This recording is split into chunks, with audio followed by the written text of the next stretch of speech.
Estão preparados? Mais uma vez, é verdade. Todo mundo pronto? Estamos, capitão. João, tá ativado. Vai a moça loira e eu vou né?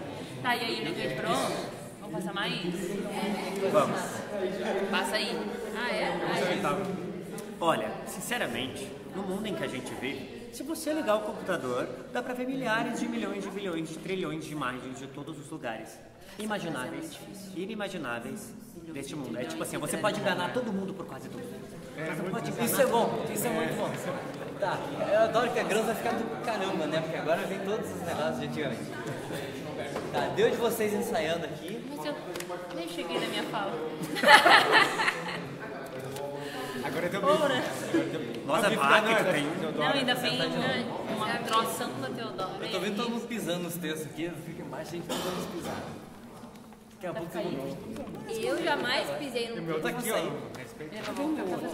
Ah, tá aqui, não tô precisando. Pois lá, ó. Não, Não, não. deixa eu ver. Maurício tá espalhando fake news, é isso que tá Vai fazer, acontecendo. ela vem aqui, ele vai fazer, Paramos. Paramos, gente. Ele proibiu, né? Como silêncio. Boa Ah, você noite. quer me calar? Boa noite, gente. Estamos terminando os pequenos ensaios deles aqui. Familiares, não familiares, pessoas conhecidas e desconhecidas. Mas, enfim. Este aqui é o segundo dia da nossa amostra do Núcleo de Pesquisa e Experimentação Cênica, que é o NPEC, como está escrito ali, que é como a gente chama os nossos projetos que a gente faz junto com certas pessoas, mas também com outras pessoas. Então, enfim, é um espaço que a gente tem aqui em Novo Hamburgo, um espaço imaginário, porque ele não existe fisicamente, porque a gente não está alugando um espaço para que ele possa existir fisicamente, mas a gente invade espaços de pessoas para que ele exista fisicamente durante os ensaios. Mas esse é nosso, né? Porque ele é público. Esse aqui é nosso porque ele é público. Então, esse espaço é nosso também, o teatro também é nosso. Então, eu acho que tudo é nosso, nada dele, obrigado. Eu sou o Maurício, Anne, Júlia, Andrews, Ju, só os apelidos, Galho, chama de Galho, Lucas, o Dami, El e a Tônia. Virgílio Lopes, também aqui, nosso designer, artista gráfico e grande amigo de todas as horas, intelectual agora, com os óculos que ele tem novos, né? A Vitória também, nossa dramaturga aqui. Este projeto que hoje a gente vai fazer duas leituras. O primeiro é de a gente chama de sketch teatral, mas na verdade é o primeiro episódio de uma série chamada Grãos, que é uma série que acontece naquela cafeteria ali, e aquele ali é o Dom, que é o nosso cafeteiro, não, barista. Cafeteiro. Cafetão. Ele é o nosso barista. E aí, ele é um barista que ele viaja pelo mundo buscando ingredientes mágicos para suas receitas, e essas receitas, por serem mágicas, realizam efeitos mágicos, né? Então, este primeiro episódio, ele acontece todo dentro da cafeteria. Os outros episódios acontecem em outros lugares com outras personagens mágicas, e durante a série dos 9 episódios elas vão se misturando, se mesclando e descobrindo novas possibilidades até que o sol explode e o mundo acaba. E aí a gente faz com que ele desacabe no final, porque enfim, a gente fica nessa brincadeira de terminar a temporada ou não. Então esse é o primeiro episódio, que a gente vai fazer uma leitura para vocês. Falem de novo depois os seus nomes, os personagens que vocês interpretam, né? Como a gente fez a outra vez, e na hora dos portões também. Eu não dei a sua orientação, então estou dando agora, na frente de todo mundo, sim, porque aqui é um grande ensaio também, no fim das contas. E é isso, um estilinho um pouco mais próximo, um pouco mais sarau. Da outra vez a gente fez no palco com microfones, e hoje a gente trouxe um pouco mais próximo aqui, para depois a gente poder conversar um pouquinho também sobre o que for que vocês acharem interessante da gente comentar. E eu tenho que falar um pouco mais devagar, eu acho, para que o João possa ficar tranquilo. Mas é isso, eu vou deixar para eles agora e vou aproveitar e assistir também, porque às vezes é bom. Primeiro a gente fala os personagens, então? Sim. Começamos de novo. Meu nome é Pamela e no Dom e a Cafeteria eu vou fazer a narradora. Oi, meu nome é Daniel Broker, eu vou fazer o rapaz, o homem e o senhor. Boa tarde, eu sou o Lucas e eu vou fazer o Dom. Olá, eu sou o Juliano Rangel e nessa sketch eu vou fazer o Miguel. Sou Andrews Prates e aqui eu vou fazer o Arthur. Eu sou a Júlia Terra e aqui eu vou fazer a Teodora. Eu sou a Anne Plain e eu vou fazer a Samantha. Sejam bem-vindas, bem-vindos e bem-vindes à Cafeteria Grãos. Ao fundo, ouvimos o som do café sendo preparado. A água passando pelo pó, aquele vaporzinho saindo da máquina. Elementos da preparação de um expresso vão surgindo magicamente na tela. Começamos por ouvir a voz de Dom, dono da Cafeteria Grãos e atual único funcionário dela, que está preparando este cafezinho. Primeiro, você seleciona os melhores grãos. Não quaisquer grãos. Não é como se a quantidade valesse mais a pena. Quando você busca uma alquimia perfeita entre os elementos que compõem o seu café, não é qualquer porcaria que você pode escolher. Você não escolhe seus amigos só para ter em quantidade. Amontoa todos num pote e faz um sorteio para ver quais vão fazer parte da sua vida nesse dia. E no dia seguinte, faz mais um sorteio e assim sucessivamente até eles acabarem. Você escolhe os melhores grãos. Escolhe o tipo de torra que lhe agrada mais, seja ela suave, intensa, calma ou tempestuosa. O que não significa que num outro momento da sua vida, quem sabe, você já não esteja preferindo uma outra variedade. Esse é o divertimento, experimentar e descobrir, moer seus próprios grãos. Vemos um salto de tempo. Agora, Dom está numa cafeteria cheia de gente, com os negócios indo muito bem. Ele olha para a câmera, conversando com o espectador. E foi isso que eu resolvi fazer ao abrir este negócio. E, como vocês podem ver, ele está indo muito bem. Mas, obviamente, não foi assim no primeiro dia. A cena muda para uma cafeteria completamente vazia, onde uma bola de feno rola acompanhada por um som de vento e um assovio de faroeste. O começo nunca é fácil, mas uma hora a gente precisa começar. Ele abre a porta da cafeteria, uma luz forte ofusca a tela. Roda uma abertura animadíssima da série com o título Grãos ao Final. Episódio 1, a grande inauguração. Durante o primeiro dia, enquanto não aparecia viva alma nesse café, eu fiquei imaginando os meus primeiros clientes. Dom se imagina como se ele mesmo fosse os seus clientes futuros, aparecendo com roupas características de cada um deles, se multiplicando e conversando com duplos clientes de si mesmo, até que um deles, mais jovem, chama a atenção de Dom em meio aos diversos clientes imaginados. Enxerguei um rapaz de uns 20 anos, com uma expressão bastante cansada, chegando aqui depois de um dia na faculdade. Ainda um pouco atrapalhado com seus livros e, provavelmente, entrando aqui por engano. Oi, meu querido. Eu estou procurando a seção de clássicos da literatura e isso daqui não é uma biblioteca e eu não faço a menor ideia de onde eu estou. Inclusive, a possibilidade de que eu não esteja bem distante do campus me parece bem possível. A faculdade mais próxima fica a 30 quilômetros de distância daqui. É perto? Não é. Pelo visto, você pegou um ônibus bem errado. Isso que dá a seguir a orientação de um bando de idiota. A faculdade é grande? É grande. Eu sou um tapado, assim, meio trouxa? Sou, pelo visto sou. Deveria ser menos? Deveria. Eu vou conseguir? Não sei. Consegue sim. Só te falta café. Muito café. Um cafezinho faz bem. Nunca cai mal, a não ser que tu tenha azia. Mas eu tenho, assim, um fraquinho, bom pra azia, com pena de ganso holandês da Moldávia. Eu sempre fui meio trouxa pra essas coisas de ficar acreditando nas pessoas. A galera não tem noção. Vai querer um café? Que aí eu já vou logo fazendo. Tem do tipo forte, moído na hora, de graça, pro garoto perdido que deveria estar numa sala de diversidade e estratos sociais e que provavelmente vai ganhar uma falta, ou pelo menos um atraso, e que na próxima semana vai ser expulso por tirar satisfações com um imbecil que não teve, com um imbecil que não sabe que não se manda as pessoas para outra cidade, quando elas simplesmente estão procurando a biblioteca. Olha que por acaso hoje nós temos uma promoção de café forte moído na hora, de graça. E todo o resto aí que você falou e que eu não vou repetir porque eu vou fazer logo esse café. Você já se sentiu assim? Perdido? Não, trouxa mesmo. Algumas vezes. E o que se faz numa situação dessas? Bom, normalmente deixa-se de fazer aquilo que se fazia e passa-se a se fazer aquilo que não se fazia. Ou o contrário, em situação diametralmente inversa do que se suceda. Você é um poço de profundidade cacofônica. Em parte é o efeito desse cheirinho de café especial que eu faço aqui. Especial por quê? Ele tem algo de diferente ou é só falta de modéstia mesmo? Bom, modéstia nunca foi meu forte. Na verdade, até já foi.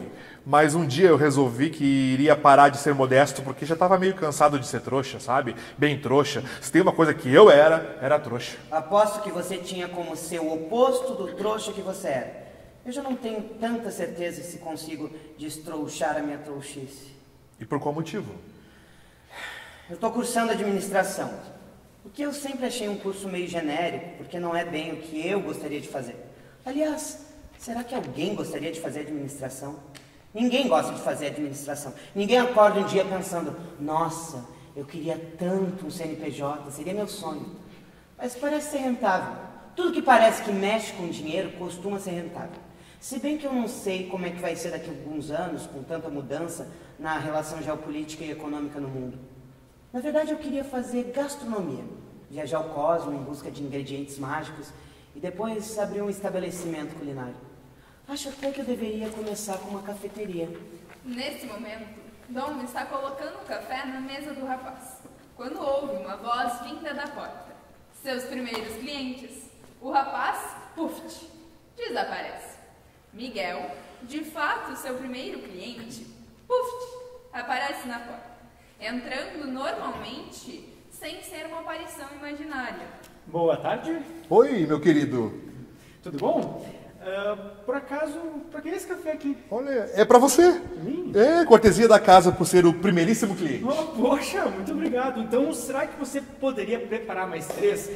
Que tem mais gente chegando aí. Claro, mas ó, só o primeiro é cortesia, hein? Ah, tá bom. Mas me diz uma coisa, você estava falando sozinho, não estava? Ou rola uma paranormalidade de antever quem vai entrar aqui, hein? Um grande mágico nunca revela os seus segredos. Olha, mágico. Tá, mas você é mágico ou barista? Miguel toma um gole do café e percebemos um rosto de incredulidade. Ele olha para Dom, ainda descrente, e toma mais um gole. Uau, cara, isso tá muito, muito, muito bom! Mágica! Samantha, Teodora e Arthur entram na cafeteria fazendo um estardalhaço, tocando um assunto que vinha da rua. Eu queria fazer intercâmbio num lugar que fosse bem longe daqui e de preferência com costumes completamente diferentes. Vai pro Japão, então. Ei, esses cafés são pra nós? O Japão até que seria um lugar interessante. São sim, todos expressos simples. Você que vai pagar, porque eu tava querendo algo bem diferente, na verdade. Olha só, Samantha, confia em mim. Faz o seguinte, olha, toma primeiro esse, que depois a gente pede mais um. E respondendo a tua pergunta, não, eu não vou pagar. Tá, e Bangladesh? O que tem em Bangladesh? Não sei, mas o nome é bem exótico, deve ter costumes bem diferentes dos nossos. O Arthur, eu acho que ela não tá procurando algo tão diferente assim, cara. Cappuccino de avelã do paraíso? Ah, então, tipo Itália, Suíça, Alemanha, Nova Zelândia, Espanha, Portugal. Esses lugares que todo mundo vai? Pode ir pra Disney então, se é pra ir pra um lugar tão clichê assim. O Japão até que foi uma boa ideia. Falando inglês por lá, será que dá pra se virar? Olha, acho que falando inglês dá pra se virar em qualquer desses lugares hoje em dia. Mas eu também não garanto. Sei lá, melhor ir pra um lugar mais convencional, quem sabe? Ou realmente sair pra se perder mesmo.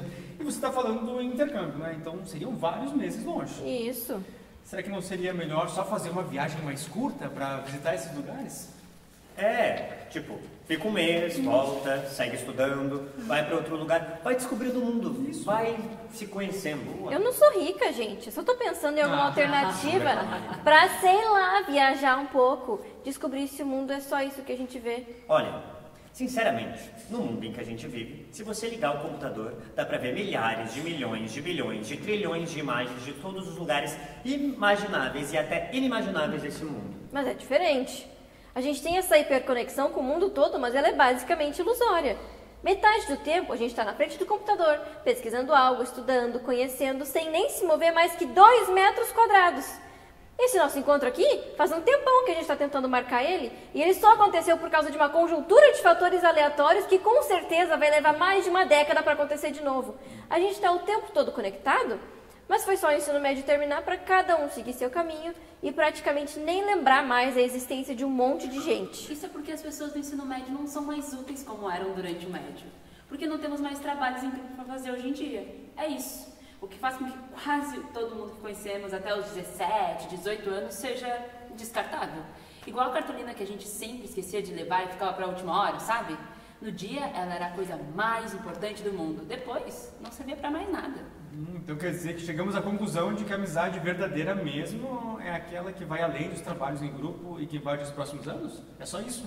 Só isso mesmo? Será que existe algo assim? Porque eu aposto que quando a gente sair daqui hoje, se não rolar um interesse amoroso de alguém, ligar pra alguém, pra combinar um date com alguém, nós 4, não vamos mais nos ver. Você acha que as pessoas só têm utilidade como interesse amoroso? Se não estudamos juntos, nem trabalhamos juntos, nem temos um time, seja lá qual esporte juntos, a única coisa que sobra é a relação amorosa. Pensa um pouco. Com quem você mais convive atualmente? Com um monte de gente, a minha irmã. Ah, não vale falar alguém da sua família. Eu tenho amigos, amigas, pessoas que estão constantemente ocupando os meus dias. Do teu trabalho, né? Por acaso é, mas não por serem do meu trabalho, por serem pessoas de quem eu gosto. As pessoas da sua antiga escola você também gostava? Você quer dizer o quê? Que ninguém tem amigos de verdade? Não. Não? Todo mundo acha que tem amigos de verdade. O problema é que esses amigos são transitórios. Se você realmente fizer esse intercâmbio, é melhor não esperar encontrar na volta a mesma coisa que você tinha na ida. Você tá tentando me deprimir? Eu não tô tentando nada. Talvez seja um dom natural, talvez, mas não necessariamente uma vontade. Você acha que eu não deveria ir? É isso? Eu não acho nada, eu só queria um cappuccino de avelã do paraíso. Ah, mas não seja por isso. Se for pra mudar de assunto, eu te consigo até um cappuccino, sei lá, de Damasco do Everest. Não é isso, eu tava curtindo o assunto. Arthur, cara, deixa esse entreteiro, me leva essa conversa pra um lugar mais agradável, sei lá. Pelo amor de Deus, meu, presta atenção. Olha só, me arruma isso enquanto eu peço os cafés novos, pode ser? Ah, deixa comigo, pode deixar, eu sou campeão de assuntos banais. Cena 2. Um senhor de aproximadamente 60 anos está sentado em um dos apoios laterais da cafeteria, olhando para um café diferente, altamente rebuscado e cheio de firulas e adereços. Ele analisa calmamente o café. Com uma colherinha, movimenta o chantilly, pega a acerola, que está por cima pelo caule, e a coloca do lado num pratinho. Depois, separa o chantilly e tira diversos pedaços de frutas de dentro da xícara, que também tem um formato estranho. De repente, uma fruta inteira sai de dentro da xícara. Um pêssego. Ele o coloca de lado também. Começamos a perceber que esse café tem algo de diferente. Talvez a cafeteria toda tenha algo a mais no ar. Cena 3. Ouvimos o barulho da campainha do balcão. Plim! Um casal, com um cardápio em mãos, se dirige ao barista. Então, a gente achou muito criativos os nomes das bebidas aqui, mas está um pouco complicado de decidir o que pedir. São muitas opções. Aqui, chá de mate de dragão da costa sulista da Etiópia, café de cascalho montanhês, mocatino de pérola lascada Escandinávia. Normalmente, quando o título é criativinho, os ingredientes aparecem entre parênteses na parte de baixo. E aqui não tem parênteses. Não tem parênteses, né? E nem poderia ter mesmo. Os ingredientes são exatamente esses que estão descritos na descrição. Tá. Pera um pouco. Vamos com muita calma. Eu acabei de ler chá mate de dragão da costa sulista da Etiópia. Dragão? Não, claro, não. O senhor me desculpe, né? Me desculpe, mas no caso, não é de dragão. Imaginei que não fosse. Não é não. É só da escama do dragão da costa sulista da Etiópia. E coletada com a permissão dele, claro. Na verdade, ele troca as escamas a cada 20 anos, mais ou menos. Que é quando eu viajo pra lá pra buscar. Do jeito que tá descrito, poderia parecer que eu matei o dragão. E eu nunca faria isso com um bicho tão lindo como eles são. O casal, atônito, fica sem palavras por um instante. A mulher, ignorada até o momento, entra silenciosamente, numa dúvida existencial em relação à sua própria capacidade de acreditar naquilo que estava ouvindo sobre viagens para buscar ingredientes mágicos em outros mundos. Algo nela faz desejar uma aventura. Ela observa, no balcão, o senhor retirando um abacaxi de dentro de uma xícara de café. Ok. Talvez você não esteja acostumado com as pessoas daqui, mas nós não estamos acostumados com esse tipo de brincadeira, sabe? Mas como você é novo, eu vou relevar. Se você puder pelo menos nos dar uma ideia do que pedir, já seria de grande ajuda. Bom, aí depende. Depende do quê? Do que vocês pretendem? Ora, nós pretendemos tomar um café. Mas de que tipo? Mas é isso que eu quero que você nos indique. Mas, meu senhor, se eu indicar uma escolha para vocês, vocês escolherão aquilo que eu indicar. O que faz com que a escolha de vocês, na verdade, seja minha. O que me faria um escolhedor de escolhas alheias. O que é algo que eu não posso fazer sem um estudo prévio de quem vocês são. Porque, pensa assim comigo, normalmente as pessoas não são dadas muitas possibilidades de escolha, não é mesmo? Nós temos uma ilusão de livre-arbítrio, mas na verdade temos uma limitação proposital de escolhas que nos liberam apenas a opções que são irrelevantes, pois, independente do que for escolhido, aquelas opções já previam a sua escolha. Você está dizendo que não vai nos indicar nada, porque é a gente que tem que escolher. É isso? É isso, a partir da intuição e do coração de vocês. Mas você é um péssimo comerciante.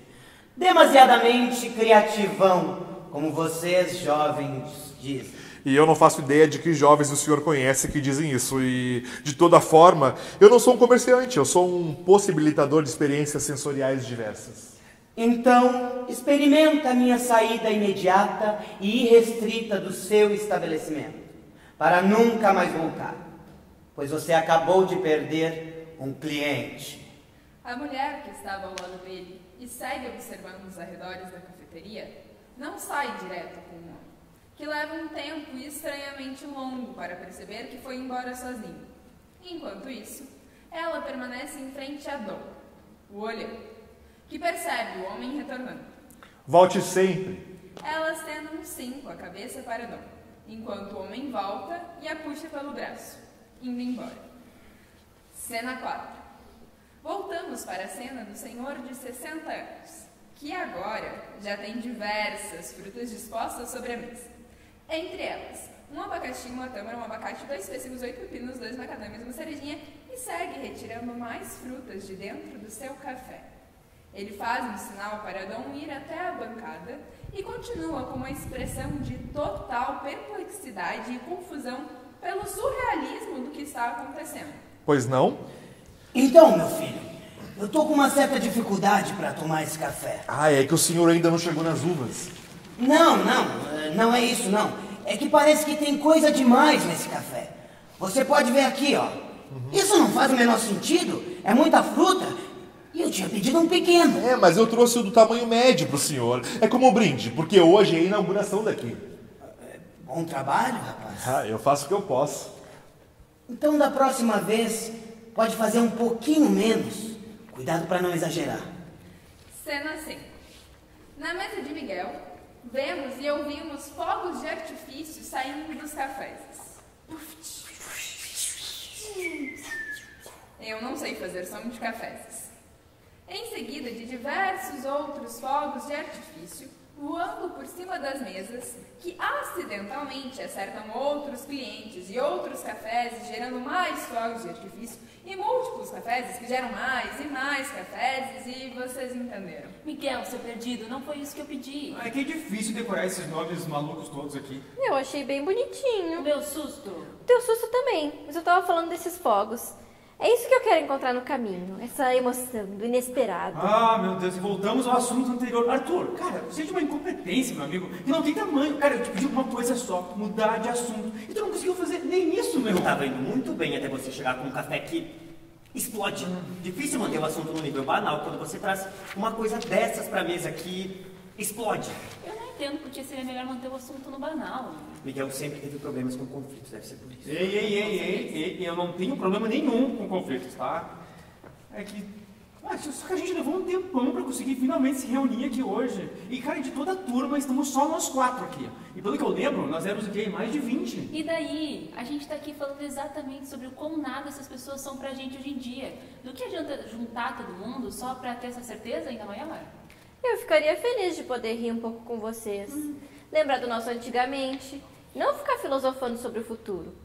Eu vim aqui pela nostalgia. Disse quem chegou aqui falando dos planos pro futuro. Eu só queria um pouco de apoio. A gente te deu apoio, te deu ideias, te deu opções, te deu até questionamentos. Acho que a cagada foi essa última aí. Não, com certeza. Teodora baixa a cabeça, esfregando os olhos e fungando. Eu preciso ir no banheiro. Teodora se levanta e sai. Um silêncio estranho se instaura entre eles. Teodora, qual é o teu problema aí, Samantha?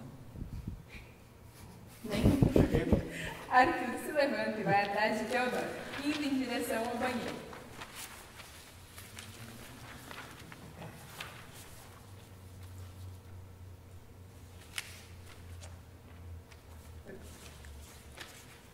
Cena 6. Quando Arthur para na frente do banheiro, inibindo um ímpeto de bater na porta, questiona-se do motivo de ter ido atrás dela, visto que talvez fosse a pessoa mais despreparada do grupo para tentar animar alguém. Eu não sei por que me deu esse ímpeto de vir até aqui. Não faz muito sentido pra mim. A vida já é tão curta pra gente ter que ficar colocando tanta coisa na cabeça e fazendo pessoas se sentirem mal como agora. Não é que eu não pense sobre um monte de coisas, mas por qual motivo? Eu não sei se eu sei como te ajudar, mas eu queria. Arthur bate na porta. Tá ocupado, caralho? Eu sei, mas eu tive a impressão de que você não veio no banheiro pra mijar. Ouvimos um barulho de shhh, seguido de um som de descarga. Teodora abre a porta e vê Arthur esperando sentado no corredor, escorado na parede. Ela senta ao lado dele. Tá, não achei que você havia vindo de fato pra mijar. Tu acha que eu não mijo? Sou tipo de alienígena pra você ou o quê? Não é isso. Será que eu tô fazendo a coisa certa? Olha, quando a natureza chama, é importante a gente ouvir. Se você estava apertada mesmo, acho que você fez muito certo em mijar. Não sobre isso, seu animal. Sobre viajar. Ah, e você vai perguntar isso logo pra mim? Eu acho que pelo menos tu vai ser sincero. Você tá fugindo de alguma coisa? Talvez. Olha, às vezes a gente precisa fugir, tá? Fugir nem sempre é ser covarde. Ser covarde é mentir, principalmente quando é pra si mesmo. Você dá um espaço pra pensar, longe da influência de um círculo que talvez condicione as suas ações, mas que não tem interesse nas suas vontades, sabe? Isso não é fugir, isso é pegar impulso. E como é que eu vou saber quando é algo assim? Ah, a gente sempre acaba sabendo. O que não dá é pra se afastar quando não precisa, evitar um confronto que é necessário. Mas tem que ter as armas certas pra isso, sabe? Não dá pra enfrentar um dragão com palito de dente, mas também não dá pra dar um tiro de bazuca numa formiga. Não faz sentido mesmo. Elas são tão pequenininhas. Sim, elas são tão pequenininhas.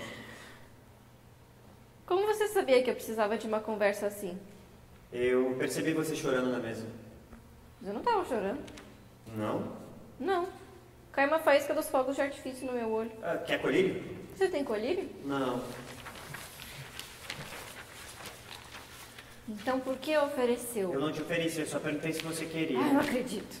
Calma. Deve ter um café colírio nesse lugar feito de rã, de vespa, de eldorado ou alguma coisa desse tipo, eu tenho certeza, quer ver?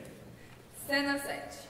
Eles voltam para a mesa onde estão Miguel e Samantha, agora brincando com os minis fogos de artifício que saem da xícara, percebendo que podem controlar a rota deles com os seus pensamentos. Viu só? Eu te disse que isso era divertido. Isso é muito divertido, dá pra passar o dia todo aqui só fazendo isso. Não que eu não tenha nada melhor pra fazer, mas é que não é de todo mal. Não esperaria algo diferente de você, mas já é um avanço, né? Tá, querem ficar mais um pouco ainda ou já podemos ir embora? Eu, por mim, ficaria mais um pouco. Eu, na verdade, já tô no meu horário. Infelizmente, eu também. Então, declaro oficialmente concluído o reencontro da turma 110. Ei! E foi um fiasco. Daqui uns 10 anos marcamos o próximo, pode ser? Poderia ser antes. Sim, muito antes. Duvido muito. Tem um pouco de fé, ô incrédula. Tá bom, terei. Tá, então vamos fazer o seguinte, ó, vamos marcar agora. Ó, todo mundo abrindo a agenda aí, ó, pra gente marcar. Ninguém sai daqui antes da gente ter uma data, pode ser? Eles chegam no caixa, onde Dom os espera, ainda conversando, tentando encontrar uma data em comum. Uma música começa a tocar e não conseguimos mais ouvir o que eles estão falando. O rapaz, no início, reaparece, sentado na mesa em frente ao lugar onde estava o senhor de 60 anos.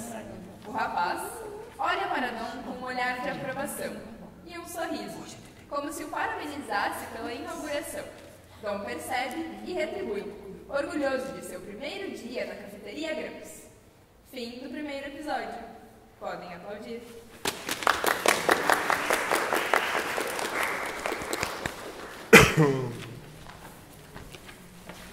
Este foi o primeiro episódio da série Grãos, como foi dito pela narradora. A gente deixa aberto agora, se alguém quiser fazer algum comentário, a gente estará aceitando sobre qualquer coisa que venha ali, sobre as temáticas, os diálogos, sobre a estrutura. Enfim, cada pessoa sempre tem um background, uma trajetória que chama atenção ou pensa alguma coisa sobre a estética, sobre a poética, sobre a didática, sobre a tragédica. E é isso, enfim. Aberto rapidamente, se alguém quiser comentar alguma coisa, perguntar alguma coisa, estamos disponíveis para vocês neste momento. Se não... Estamos disponíveis. Não, olhou uma. Pergunte. Eu li o livro e eu notei que você... Tá. Eu tinha dito que eu tinha uma pergunta, porque ontem o Maurício me deu uma cópia do livro, e eu sou uma nerd, então eu li ele ontem já, não inteiro. E aí eu notei que vocês mudaram um pouco o roteiro para agora, né? Daí eu fiquei pensando como é que foi o processo, porque pareceu... Não sei se foi por vocês irem ensaiar que vocês foram percebendo esses detalhes extras para colocar, mas que ficou bem legal, colocou um pouquinho mais de detalhes na cena, na situação. Gostei, como é que ficou? Sim, exatamente.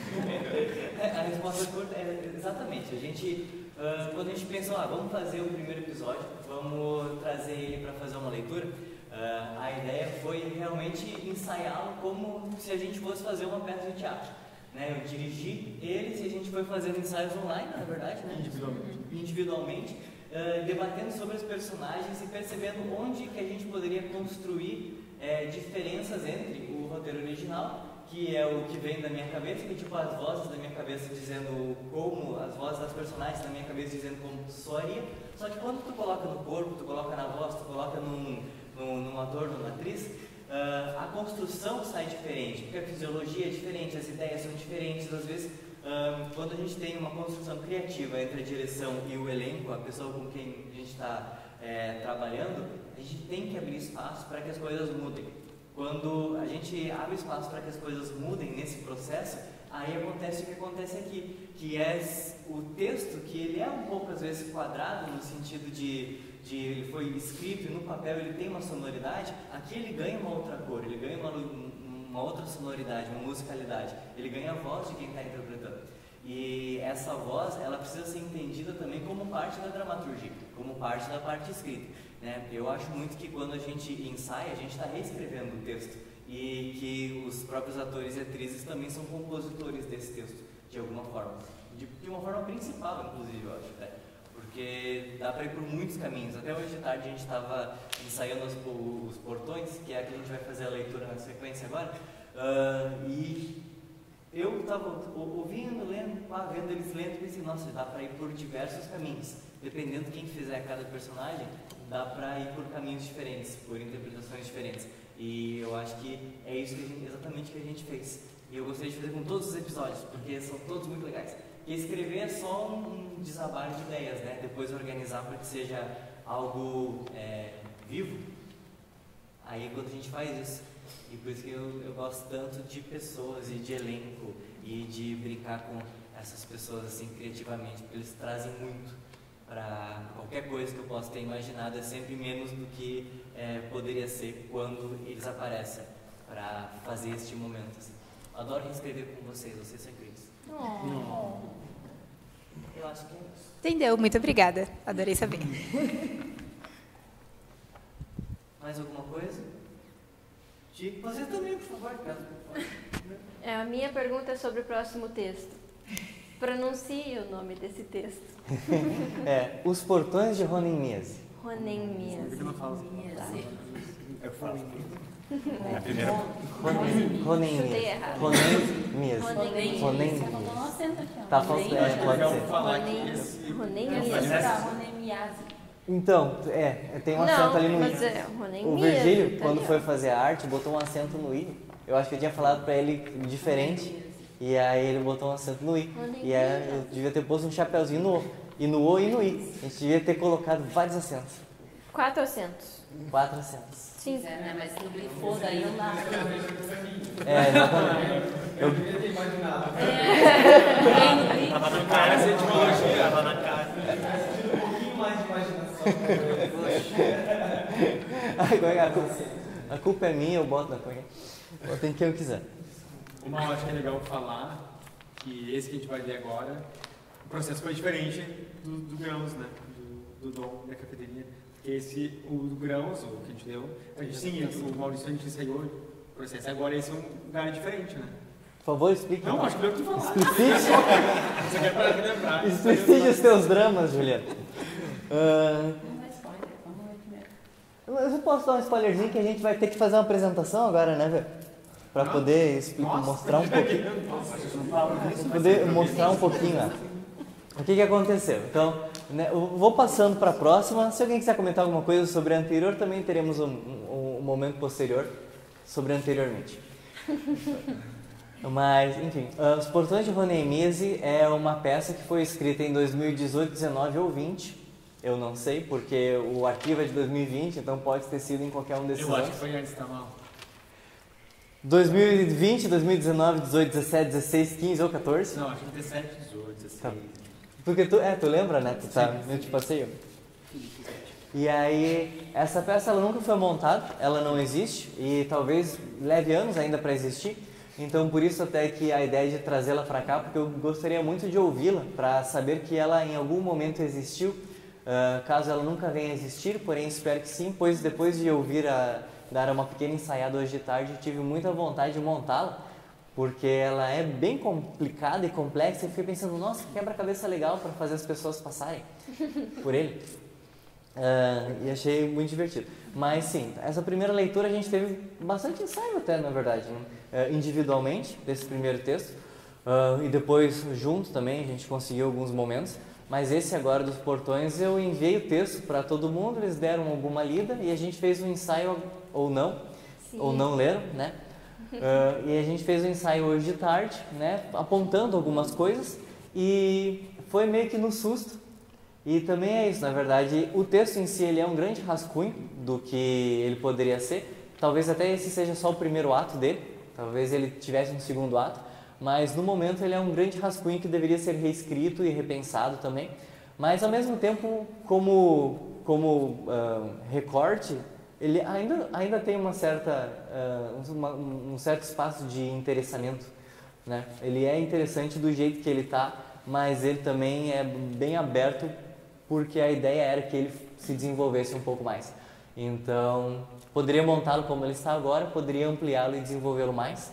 E é isso. Então, acho que o Ju, ele trouxe isso também porque eles fizeram uma belíssima leitura agora, muito intensa, e ele está, imagino eu pensando que segunda vez que eu vou ler esse texto agora. e eu quero que as pessoas se lembrem que estava muito bom antes, eu não sei como vai ficar agora. Mas, enfim, só comentando, é a segunda vez que eles vão passar esse texto agora. Mas eu confio muito no meu elenco, eles são incríveis. Só lembra, se tu for montar espetáculo, lembra de quem chamou pra leitura, né? Vai dar preferência. Sim, vai dar.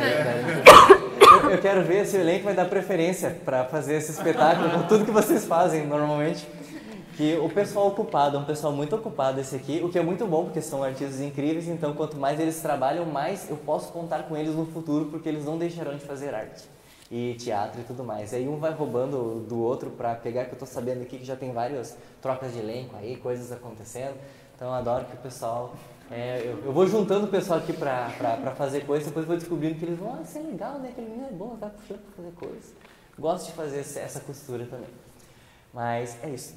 Vê, você faz uma pequena apresentação da sua própria desenvolvimento de arte dos portões? Para vocês terem um pouco da visualidade dele, do que é o espetáculo também? Ai, também já pode ir vindo pra cá. Dos portões. Eu vou lá botar o... também. Você pode? A Rainha não foi apresentada aqui. Mas Meu Deus, mais mal. Daquela apresentação. Ela entra agora também para fazer mais uma personagem, porque o elenco vai aumentando de uma vez para outra.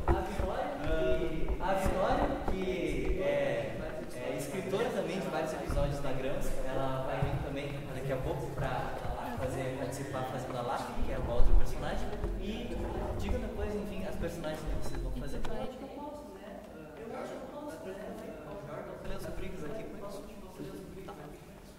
Vai ter mais uma pessoa aqui, tá? Só pra tu saber. Vai ter mais duas aqui, tá? A gente vai concluir aqui se quiser posicionar. Então a gente se apresenta. Vamos começar de lá para dar tempo de ir chegando. Enquanto a Virgínia apresenta, a coisa bonitinha que deve estar aparecendo agora. Beleza, tá. Apresenta, tipo, só com... Comendo. Tu desligou o projetor? Valdir, tudo bem, querido?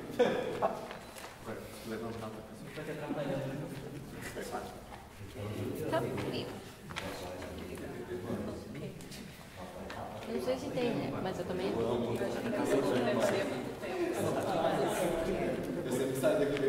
Nossa, que tá contra mulheres. Ai, gente, eu não apresentei também, deu bronca. Nosso intérprete de Libras maravilhoso aqui, tentando dar conta da velocidade com que todo mundo fala, com a quantidade de texto que é bastante intensa e com as palavras inventadas que a gente vai inventando no caminho. Tá ligando ainda isso aí? É que agora desligou, vai demorar. Espera que ele ligue, espera que ele venha aos pouquinhos. Aí, tá vindo. Tá vendo? Tá vindo. Tá chegando. Tá vindo. Portões. Vamos esforçar pra isso. Tá lá. Deixa eu ver se eu acho aqui. Os portões de...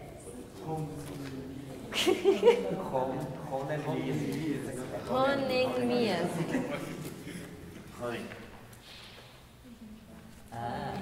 Clica no cantinho ali naquela Eu achei que eu coisinha. tinha lido bastante. Tava falando certo. Mas o meu também tá errado. Um quadradinho lá. Em cima, ali. Em cima da lupinha. Em cima, Shopping aí. lúdica, mais ou menos. Mostra aí. Pode. Isso vai passar onde, Maurício? Oi? Isso passa onde depois? No YouTube. Vai ter edição, né?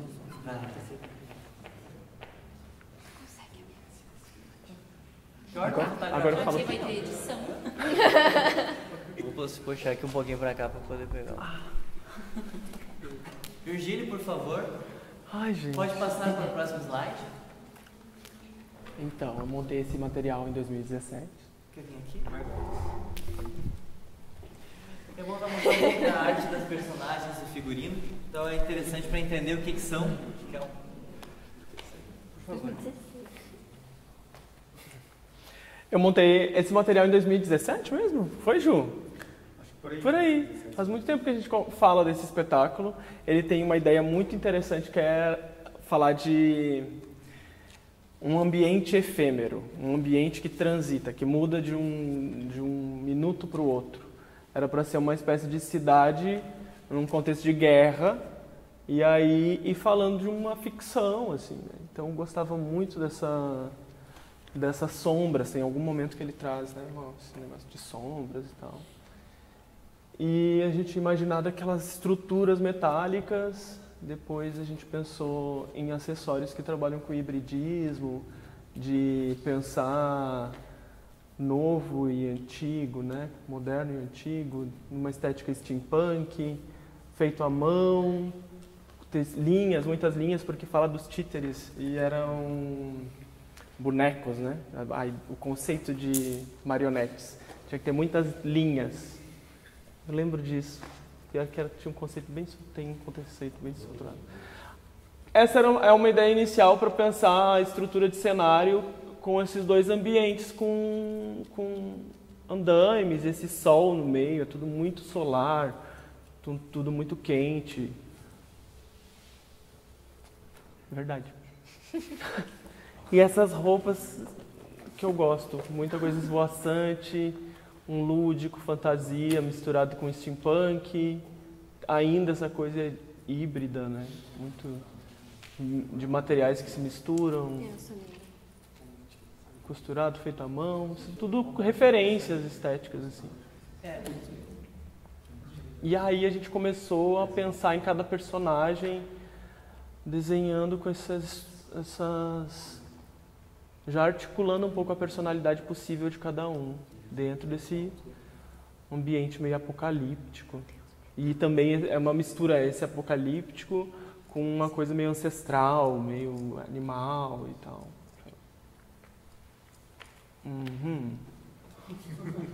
Isso é isso. Também.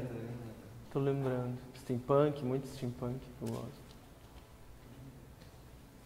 Essa personagem que eu não tô lembrando quem que é essa deusa. Bem legal. Aí são as ilustrações que eu fiz. Bem legal, eu arrasei, né? A ideia é boa. Isso tudo a Aldete quer fazer, esse figurino aí.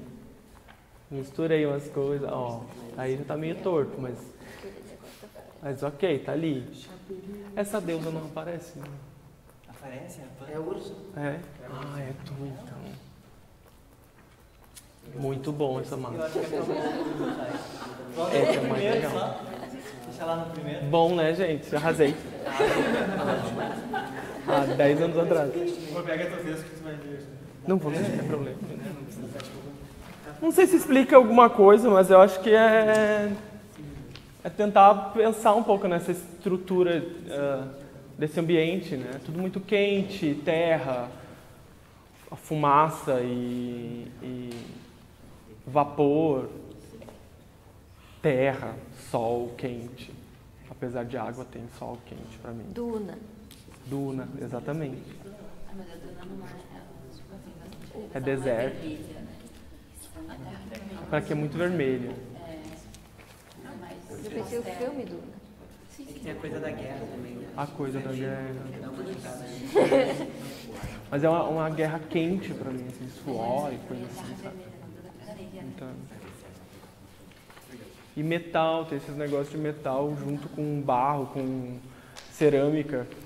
Cerâmica com corda híbrida, uma coisa que vinha muito na minha cabeça na época, era um conceito que estava falando muito contemporâneo. Vasos de cerâmica com coisas ancestrais, moderno com ancestral. A ideia da construção da peça é um pouco essa disposição aqui.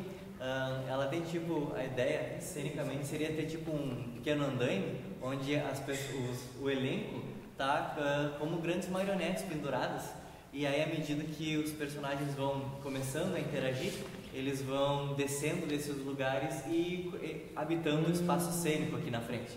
Então eles iam se soltando de amarras para existir, e aos poucos eles iam voltando para esses lugares à medida que eles iam deixando de existir. Literalmente morrendo no sentido das personagens, porque é uma grande história de finitude, assim, no fim das contas, né?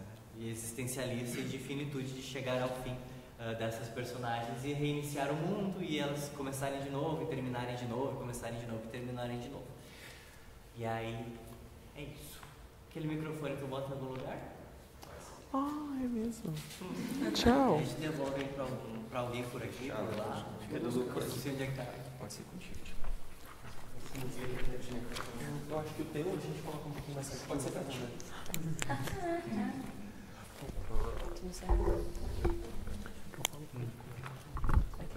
Isso, eu sou o Maurício e eu vou ler a rubrica, que é as coisas que acontecem quando ninguém está falando. Eu sou a Vitória e eu vou fazer a lá. Eu sou a Railin e eu vou fazer a petal. Eu sou a Anne e eu vou fazer a telúria. Eu sou a Júlia e vou fazer a coral. Eu sou o Endres e eu vou fazer o Doppler. Eu sou o Juliano e vou fazer o astrônomo. Eu sou o Lucas e vou fazer o tenório e o impol. Eu sou o Daniel e vou fazer o restore. Eu sou a Pamela e eu vou fazer a Ursa. Os portões de Ronen-Mias. Ato 1, títeres. Sons de um temporal que se aproxima são ouvidos ao longe. Raios, trovões e o som da água. Um garoto se aproxima lentamente do centro do palco. Doppler. Olha em volta, sente os sons e o vento. Abre os braços e bate uma única palma, fazendo com que todo o som de tempestade e trovoada cesse. Ainda não é hora da chuva. Doppler se vira, de costas para o público, e observa os atores se posicionarem enquanto cantam. Doppler os rege como um maestro de orquestra. Fechem os portões, pra ninguém lembrar da esperança vil que nos faz continuar. Ronen-Mias é a cidade dos sonhos de qualquer garoto. Uma cidade onde cada pingo da imaginação pode correr solto independente da vontade daqueles que regem ou governam a cidade, visto que mesmo os regentes ou os governantes foram criados por nós. Daqui para diante, as mentiras que serão contadas por personagens suicidas de seus 90 minutos de vida em cena serão a mais pura verdade, amparada pela crença daqueles que compactuam em concordar com essa farsa, em troca de momento de fuga, tanto da realidade quanto de suas próprias fantasias. Minhas marionetes, a serviço de vocês, hão de nascer e morrer tantas quantas forem as vezes necessárias para que seu deleite seja atingido. Que sejamos nós, artistas, algozes da vontade da criação de um mundo onde se possa sonhar sem precisar dormir, onde fechar os olhos é uma escolha e mantê-los abertos uma bênção. Sejam bem-vindos à cidade onde uma criança é rei e vocês são a sua vontade. Eles voltam a cantar. Uma das meninas entra em cena, saindo do transe que parece dominar os atores. Seu nome é Coral. Fechem os portões, pra ninguém lembrar da esperança vil que nos faz continuar. Doppler! Coral! Eles correm um para o outro para se abraçarem. Ele para em frente ao abraço dela, que congela mantendo a postura do abraço que vai acontecer logo em seguida. Ele a olha por um tempo, vira de costas para ela e respira fundo. Essa é a Coral, um dos meus títeres preferidos, nome da constelação do oceano, colorido em rosa leve e azul branco. Destino em se afogar no mar, levada pelas ondas da maré num dia triste e nebuloso. De abraço tão forte que quase me rasga a alma em lembrar, e ainda mais agora em sentir novamente. Mas sou eu também títere do universo, e parte da vontade dele em realizar esse abraço. Pois então, que seja. Doppler se vira e ela o abraça com força, fazendo-o perder o equilíbrio. O velho astrônomo escreveu uma história de terror.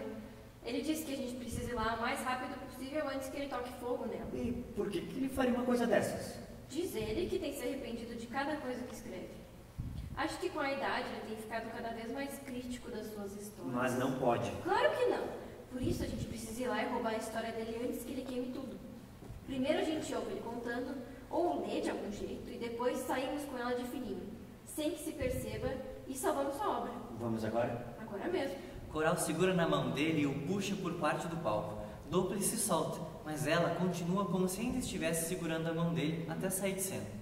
Não te vazem, menino duplo que corre como o vento. Querida Ursa. Para onde vais com a pressa dos quatro cantos? Para a Torre da Luneta, encontrar o velho escritor. Há com ele um conto de terror que para mim ainda é desconhecido. Como caçador de histórias e escritor de vidas, ainda é meu dever evitar que a luz dos olhos dos criadores se perca na escuridão da tua peste. Pois não se demore, pois logo eu chego, trazendo uma outra vez a tempestade que você evoca sem querer por onde passa. Disso eu já sei, faz mais de dia. E não avisarás ninguém? Não tem tempo.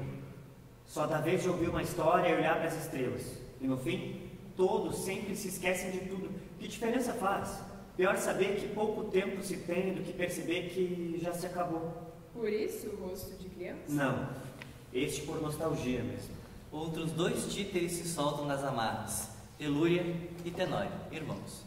Uma emboscada, você diz? E tem outro jeito? E tem só esse, por acaso? Esse é o mais rápido, prático e resolve o nosso problema.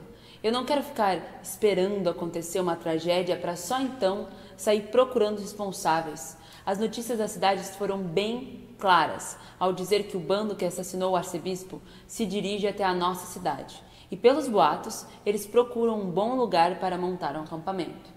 E você acha que a nossa cidade daria um bom acampamento? É uma ótima cidade para ser roubada, com certeza. Os bancos daqui são os mais bem cotados, pelo menos até os próximos 100 quilômetros. Duvido que eles passem por aqui sem fazer alguma algazarra. Uma emboscada me parece tão pouco honrada. Seria melhor enfrentá-los, em um duelo, frente a frente. Deixa de besteira, irmão. Tem gente demais aqui a se proteger para que percamos o tempo com essas bobagens de honra e duelos. Larga a mão de ser valente. Se tem algo que eu aprendi nesse mundo com os anos a mais que eu tenho de ti, é de que a vitória só vale a pena quando ninguém perde.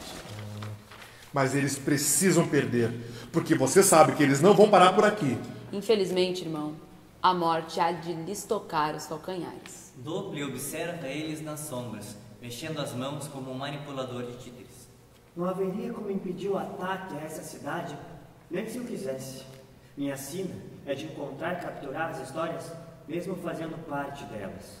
Às vezes, me sinto também um títere, uma marionete desses mundos que brotam em mim. Porque eles parecem tão reais, as minhas ações são tão precisas, qualquer coisa que eu faça parece já ter sido escrito, já está impregnado dentro de mim. A diferença, parece, é que eu sei o que vai acontecer, eu sei como vai continuar e terminar. Posso fazer o que quiser, mas ainda assim me sinto tão acorrentado pelos fios como qualquer um deles. É difícil não me apegar, não sentir carinho por eles, porque eu sei o que vem pela estrada e não é nada bonito. Seja bravo, mesmo quando o fim está perto. Seja bravo, mesmo quando o fim é certo. Coral volta pelo outro lado e Duplo retoma sua mão, chegando na casa do astrônomo. Eles montam a casa dele em cena. Ele sai do grupo de títeres e vai pra cena. Ô, de casa! Ô, da rua! E o senhor ainda tem fôlego pra ficar gritando assim? No dia em que meu fôlego acabar, não vai ter uma só estrela iluminando o céu. Mas o senhor acha que vai viver pra sempre? Isso sim é muita pretensão. Aqui, menina. Não foi por isso que você veio? Ele joga um livro pra ela. Ah, é aqui que o senhor vai viver? Ali no coração de cada um que dele. Doble, pega um chá pra mim, faz favor. É pra já. Mas aqui só tem as histórias que eu já conheço. Eu quero as novas. Sei muito bem que o senhor tem escritos escondidos por debaixo dessa barba, ou desse monte de pó que se amontoa sem faxina nenhuma. Aposto que um dia até a poeira desse lugar vai começar a escrever. Confesso que às vezes acho que até posso ouvir ela falando. Mas ela fala, isso é bem verdade. Ela sussurra nos meus ouvidos cada uma das palavras e letrinhas que eu escrevo nesses contos que vocês me azucrinam tanto para ler. Custa esperar que eu publique? Não tem nenhum outro livro que lhes interesse a não ser os meus? Claro que tem. E é melhor o senhor não ficar se vangloriando muito, não. Tenho lido ótimos escritores que são tão bons quanto os do senhor. Algum melhor que os meus? Claro que sim. Claro que não. Obrigado, Doble. Não fala isso, ele vai ficar muito convencido. Melhor convencido do que desesperado. Esqueceu da nossa missão. Verdade, seu nonho. O que é agora? E a sua nova história? Ela não é boa. Muito violenta, sangrenta e triste. Eu preferia nunca ter começado a escrever. Então o senhor ainda não terminou? Não terminei e nem planejo terminar. Ela que fica assim, inacabada, com lágrimas a menos do que as ideias que me brotaram na cabeça. Mas nem todas as histórias são alegres. Às vezes um pouco de tristeza também faz bem. Tristeza nunca faz bem. Isso é mentira que a gente conta para tentar se enganar um pouco e viver melhor. E eu acho que o senhor anda muito deprimido. Inclusive, nós vamos alegrá-lo com uma canção. Coral, a gente é mais desafinado do que a tia Miranda. O seu nonho não merece esse desgosto, não. Mas eu treinei. Treinou? Escondido de mim? Tava com vergonha. Vocês são de fato as crianças mais perdidas que eu já conheci. Toma, eu sei que você toca também. Já te vi treinando escondido, longe da vista dela. Ele entrega um instrumento musical pro garoto. Você me guardou um segredo? Só um pouquinho. Logo mais eu ia te contar, quando eu aprendesse melhor. Será que a gente faz alguma coisa juntos? Ele sabe cântico no chão. E o senhor sabe ser muito metido, né? Eles começam a cantar a música. Os títeres acompanham e novamente viram um grande coro cantando. Enquanto isso, os saqueadores surgem e enquanto eles ainda seguem no vocalize, eles conversam. São pelo menos 2 dias até alcançarmos Ronemíase. Talvez não devêssemos descansar e tentar chegar lá em apenas um. Aqueles irmãos que cuidam da cidade têm uma fama que precede a trovoada, tanto pela pontaria quanto pela astúcia, e já devem saber do nosso caminho. Um deles apenas. O outro compartilha das habilidades, mas deve ao cérebro um pouco mais de atenção. Emoções fortes tomam ele de assalto sem necessidade de um porém claro. Você sabe muito sobre eles, Lap. Devo me preocupar com isso? Sei muito, mas por maus motivos. O tiro que perfurou minha mão esquerda veio da arma do coldre da Telúria, e eu teria grande vontade de retribuir o favor. Por honra, tomarei tua palavra como verdadeira, mas mantenho o olho aberto em cada um de vocês. Me juraram lealdade no momento em que não havia outra saída. Ainda não os tenho no coração e confiança. Logo perceberá que pode contar conosco, então. Não é como se tivéssemos alguma escolha diferente nesse momento. O que você quis dizer com isso? Nada demais. Não sinto um futuro e continuo alheia a ele. Não há para onde voltar, não há onde ficar. Não tenho interesse em refletir sobre por onde ir, nem onde chegar. Só me digo o caminho, e enquanto houver ar nos meus pulmões e sangue correndo em mim, te seguirei. Não te acredito, nem te desconfio. Só não quero pensar. Te darei ações para não pensar e razões para não desistir de viver. Prefiro o prazer para não desistir de viver. Razão não há que me convença. Então não te darei razão alguma, só confiança absoluta em ti e na tua falta de desejos e sonhos. Descansamos ou seguimos? Tenho ânsia de chegar, mas também sei que pressa pode nos tirar das condições ideais de combate. Não acredito que seja uma cidade de grandes recursos defensivos. Quem sabe, inclusive, se rendesse, se chegássemos lá e simplesmente pedíssemos por isso. Um breve silêncio. De onde vem esse pensamento se acabamos de comentar sobre os irmãos que protegem a cidade? Disso mesmo. Se conseguíssemos convencer um deles à revelia das emoções do outro, não precisaríamos ter que nos esforçar tanto e correr riscos desnecessários. Somos apenas 4 e eles têm um contingente inteiro para cada entrada da cidade. Ainda assim, a vila sudoeste é bastante desprotegida, pois é o repouso do astrônomo. Ele carrega o estigma do pandemônio e vive longe do resto da cidade. Então é esse o caminho. E eles não sabem ao certo quantos somos. E se não souberem ao certo quando chegaremos, podemos deixá-los ainda mais tensos e ansiosos. Me conte mais sobre cada um dos irmãos. Voltamos a ouvir a canção numa língua incompreensível. Eu corri pelo tempo que pude. Na minha alma, eu fugi sem sair do lugar. Cantava aquele cântico com toda a alma que ainda me restava, com todo o coração que me exprimia o pensamento. Ouvia a coral cantar com aquela voz de sereia e os fios de azul e laranja, sabendo que uma semana era todo o tempo que nos restava. Eu senti o mar correr pelos meus olhos e senti a areia da memória futura coçando neles, e não havia nada que eu pudesse fazer, nenhum plano mirabolante ou pedido desesperado que pudesse mudar qualquer parte daquele destino. Eu não tenho coragem de olhar nos olhos dela, porque eu não tive força contra a crueldade. Ursa! Eu não aguento mais. Eu posso te tirar daqui a qualquer momento. Você sabe? Mas ela... Ela não tem salvação, Lu. Nenhum deles tem. O coração entre o papel escrito e a palavra empenhada na folha não volta. Você sim. Você pode sair desse mundo e adentrar no próximo. Mas não aquilo que foi criado pela tua mente. Você sabe que não. Ninguém nunca te disse para não se apaixonar por aqueles que foram criados pelo oceano das tuas ideias? Nunca devia ter escrito com ódio. Deixe eles livres para cumprirem os destinos traçados e segue com o teu. Deus de mundos a crescer pela dor. Liberta tuas estrelas. Não. O som de uma porta batendo e uma saraivada de tiros derruba a música da cena. Telúria e Tenório surgem e Ristor, com outra roupa, aborda os dois, sangrando. Os sons de tiro continuam sem parar. Ajuda! São centenas, é incontável, é absurdo. Eles são um exército. Por favor, me ajudem. Eles ainda estão na outra cidade, mas logo estarão aqui, vindo pra cá. Eu não quero morrer, por favor. Calma. Nós precisamos de mais informações. Se você está sangrando muito, precisa descansar. Fica aqui com a gente. Não desmaia. Não desmaia. Fala comigo. Ristor finge um desmaio e se deixa quase cair no chão. Leva ele até o astrônomo, que eu vou enviar alguém para averiguar o que está acontecendo na outra cidade. Buscar alguma informação. Quando ele acordar, tenta descobrir o que aconteceu em mais detalhes. A imagem vinda de um projetor mostra um vídeo em algum lugar da estrutura cênica, sendo um novo experimento do astrônomo, onde Doppler aparece contorcido como na cena anterior. Fazem 2 anos que eu tento escrever uma história que eu não consigo continuar, apesar de saber como ela termina. Uma vila sitiada, cercada por um exército fantasma e por um temor que não existe.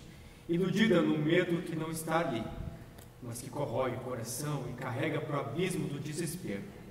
É uma história violenta, sangrenta e triste.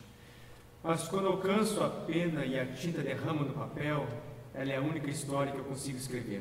Porque eu vivi 1 milhão de vezes a mesma história. Me agarrei a ela como se a vida fosse única, em um momento e não pudesse existir para além daquele que eu queria que não houvesse terminado. O desejo humano de me agarrar ao desastre me manteve preso a ele. Eu voltei aqui para me libertar, mas eu não consigo olhar esse menino que foi e dizer para ele partir o espaço-tempo e se libertar dos grilhões invisíveis do próprio passado.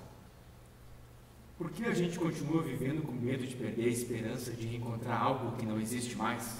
Doppler se levanta do chão, em lágrimas. Coral se abraça nas costas dele. Ele se vira para ela. Por quê? Por que você não correu? Eu não era a única.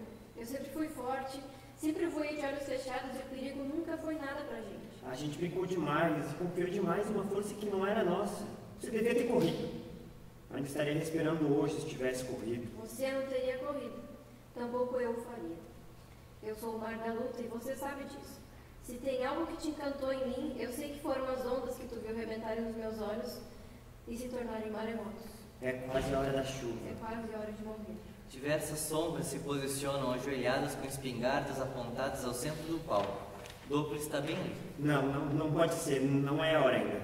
Eu trouxe as sombras do teu destino para te dar outra chance de não ter que reviver isso tudo de novo, Doppler.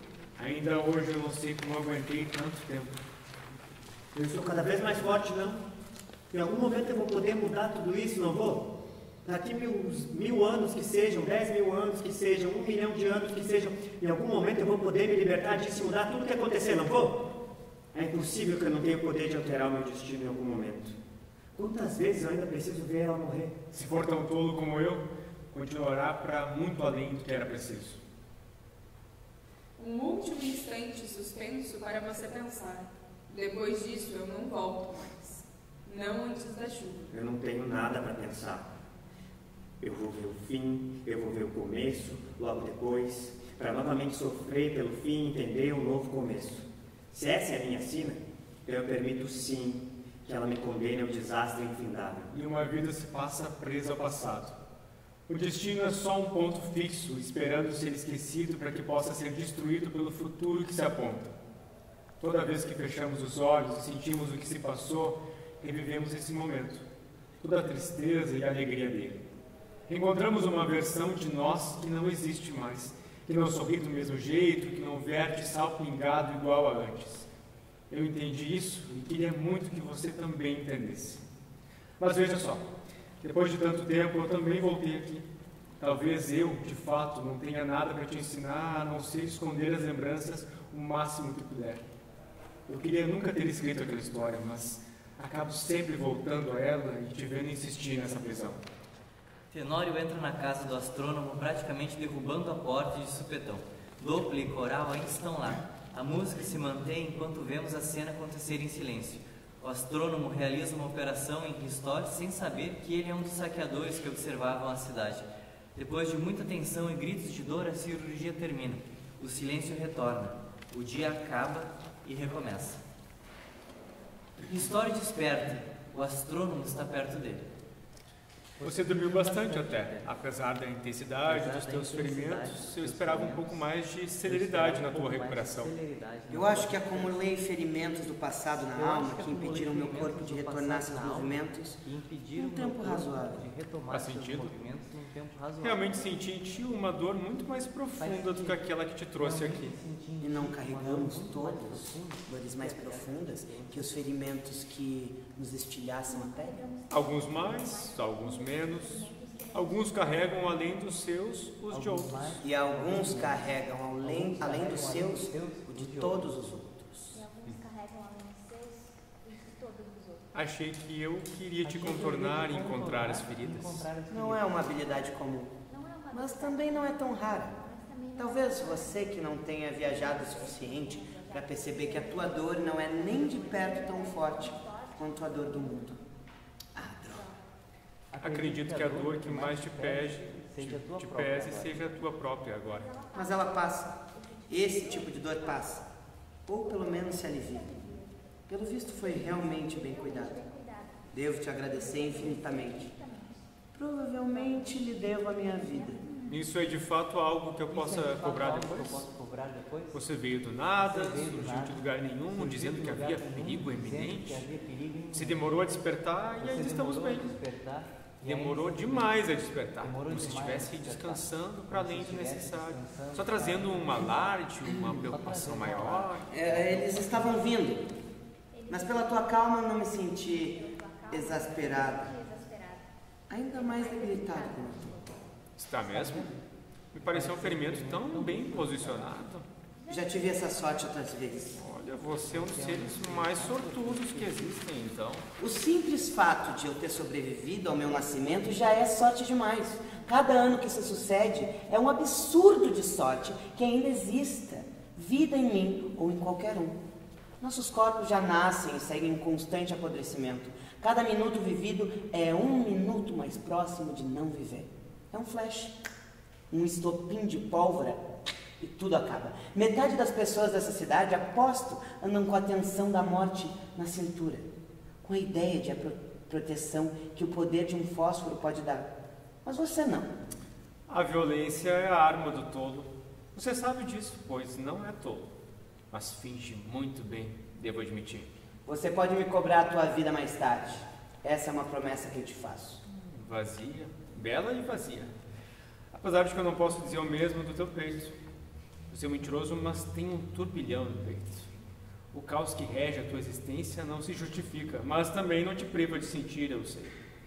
Mas quando chegar a hora, talvez a escolha não seja só tua. A escolha é sempre minha. A escolha é sempre de cada um de nós. Talvez a pessoa ao meu lado não concorde, e eu não posso limitar a ação dela, mas o que eu faço, sou sempre eu. Abster-se de agir é uma ação que tem tantas consequências quanto as de quem age. Você não se importa. E se não se importa, então não decide. E se não decide, não pode dizer que a responsabilidade não seja tua quando algo acontecer. Negar a ação por não se importar ou por querer ter parte de algo para não ficar só é tão fatal para a tua alma quanto ser quem decide. Se para ti não importa o que acontece, então você decidiu pela possibilidade do terror. Silêncio? O que eu disse te impactou tanto? Não, é que eles chegaram. Uma explosão arrebenta uma das laterais. Telúria distante, a escuta na torre da vigia. Eles tomaram a torre da luneta. Soem os alarmes. Todos pra dentro, se escondam, se protejam. Nós precisamos da torre de volta. Como? Não tem mais forma de trazer de volta aqueles que enviamos ontem para a cidade vizinha. Não precisamos deles. Se conseguiram entrar tão facilmente, não devem ser muitos. A gente conhece aqui melhor do que qualquer um. Só precisamos ir. Você tem certeza? Me agrada a ideia, mas exatamente por isso não sei se é algo que viria de ti. A gente não tem muita escolha, irmão. Se o astrônomo ainda não estiver vivo, precisamos resgatar ele. Mas o que ele tem de tão importante? Nós temos 2 caminhos. Você sabe quais são. Quem chegar primeiro aguarda o outro. Se demorar demais ou se houver alguma forma de resolver, damos um jeito. Eles se separam. Em outro espaço cênico, alternando entre os 3 locais, a Torre da Luneta, a Torre da Vigia e a Vila Velha, onde estão Doppler e Coral. Coral, Doppler, o que está acontecendo? alguém tomou a Torre da Luneta e a gente precisa ir pra lá agora? Não, a gente não precisa não. O que você acha que a gente pode fazer estando lá? Não importa a tua vontade, a gente só vai atrapalhar. Mas a minha irmã tá indo pra lá agora, eu tenho certeza. Ela deve estar indo mesmo, o que significa que é o lugar mais perigoso em que a gente poderia estar nesse momento. É hora de deixar eles resolverem enquanto a gente se esconde. Você vai se esconder também? Mas claro. Não vai não, eu sei que você tá mentindo. Eu vou ficar do teu lado, eu te prometo isso. Você vai ficar do meu lado, mas eu não vou ficar aqui. Coral. Coral sai correndo em direção à Torre da Luneta. Então, você é o projeto de cientista daqui? É o que dizem. Eu prefiro me denominar de curioso. E tanta curiosidade tem te levado a algum lugar? Não para muito longe fisicamente. Talvez para mais fundo, mas não mais longe. Parece uma vida bem chata. Depende do ponto de vista. Do meu parece. E a sua opinião é a única que importa no momento, claro. Eu sei o que eu quero. Então diga de uma vez. Você vai rir. Se sente injustiçado? Como todo bom saqueador, eu acho que eu mereço mais do que eu tenho. Eu acho que a moeda cunhada não tem valor para além daquela que damos a ela. E esse valor é ilusório. É só uma forma de poder que caiu no gosto popular e não parece tão ameaçadora, apesar de ser tão perigosa quanto. Eu tenho poder de fogo. E se não houver mais banco nenhum acumulando poder invisível, para onde esse mundo iria? Entrada de trás da Torre da Luneta. A tempestade já vem chegando, Dudu. Eu sei, mas me perdi dela em meio a isso tudo. E outra vez não vou estar junto para mudar nada. Não que você possa. Coral atravessa uma das estruturas e é atingida por um tiro de pedra. E quem é você, sorrateira? Que importância tem isso pra você? Toda. Você não é um animal, apesar de que tecnicamente sim. Porém, não como todos os outros animais. Você é uma menina. Você tem os cabelos alaranjados, tem inteligência, pelo menos mais inteligência que os animais, claro. Talvez você seja burra igual uma porta, o que é bem possível levando em conta onde você está agora. E não me refiro ao local geográfico, mas à sua situação como corpo próximo de não existência. Mas eu existi sim, existi muito, fiz muito, sonhei muito. E daí? Agora você não tem mais para onde existir. Você só tem o tempo que eu decidi te dar. Será que você consegue me entreter ou eu vou logo atrás daquele menino perdido que você fica escorregando pelas pedras? Ele ainda está longe, mas logo, logo ele chega. E acho que eu nem precisaria me preocupar mais com você. Teu olho está ficando oco. Daqui a pouco minha voz não vai mais fazer nenhum sentido. Me diz teu nome. Por que você se importa com o meu nome? Alguma coisa você tem que deixar para mim. O seu sangue eu já tomei, mas quem era você? Como eu vou contar a história da menina que morreu na chuva quando eu encontrar alguém com a mesma cor do cabelo teu e puder ver o olhar dessa pessoa quando eu contar que te conheço? Preciso de um nome. Coral, nome da constelação do oceano. Então nada mais justo que você se afogar nele. Pétalo carrega Coral até a beira de um abismo e a lança no mar. O piano começa a soar um som de caixinha de música. A chuva se intensifica, trovões começam a soar. Doppler escorrega pelas pedras, tentando se manter em pé até cair. O som continua calmo e começa a diminuir. Apenas um som baixo de chuva se mantém. Quem vem agora? Telúria e Lápis se encontram. Elas se olham longamente apenas com o som da chuva e alguns raios. Armam suas pistolas no primeiro raio. No segundo raio, elas largam as armas no chão e disparam uma em direção à outra, tirando um acessório da cabeça ou um casaco ou alguma roupa que mude as suas cores. Elas voltam para o passado. Essa cena acontece como uma lembrança do passado, iniciando de forma alegre, enquanto a sombra delas mantém a postura de duelo. Eu sempre soube que você ia me achar aqui. Eu sei pra onde você vem e sei que você vem aqui só porque eu sei que você vem. Aposto que você só começou a vir pra cá porque eu conheço esse lugar. Essa é uma possibilidade bem grande. Mas olha que lindo o céu. Nunca me importei com o céu. Não te encanta a distância que tem entre a luz que vem e a luz que chega? Metade de tudo que a gente vê no céu já nem existe mais. É só um resquício de luminosidade que ainda segue disparada até nos alcançar o olhar e, depois que o último suspiro de luz nos alcançar, a estrela de fato morre. Mas ela morre quando explode lá longe ou quando o nosso olho capta a última luz? Faz alguma diferença? E não faz? Te importa mais o que de fato existiu ou o que ainda pode te tocar? Uma lembrança ainda pode me tocar, mas isso só pode acontecer se ela antes tiver existido. E depois de existir, precisamos esperar que ela toque o nosso olhar pela última vez para que não a vejamos mais. E se eu fechar os olhos? Você ainda sente, Mas não vejo. o que não quer dizer que não tenha existido. E se eu quiser com muita força esquecer? Por que você quereria? Tem coisas que são melhor esquecer.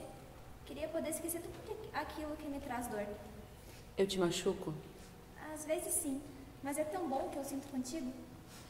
Então, continua sentindo. O que pode acontecer de tão ruim que não vale a pena eu tentar? Te perder. Mas eu não sou tua. Eu sei. Talvez isso me afaste de ti. Não quero sentir tua luz como um resquício de luminosidade. Isso não vai acontecer. A gente não é luz, meu bem. A gente é sombra.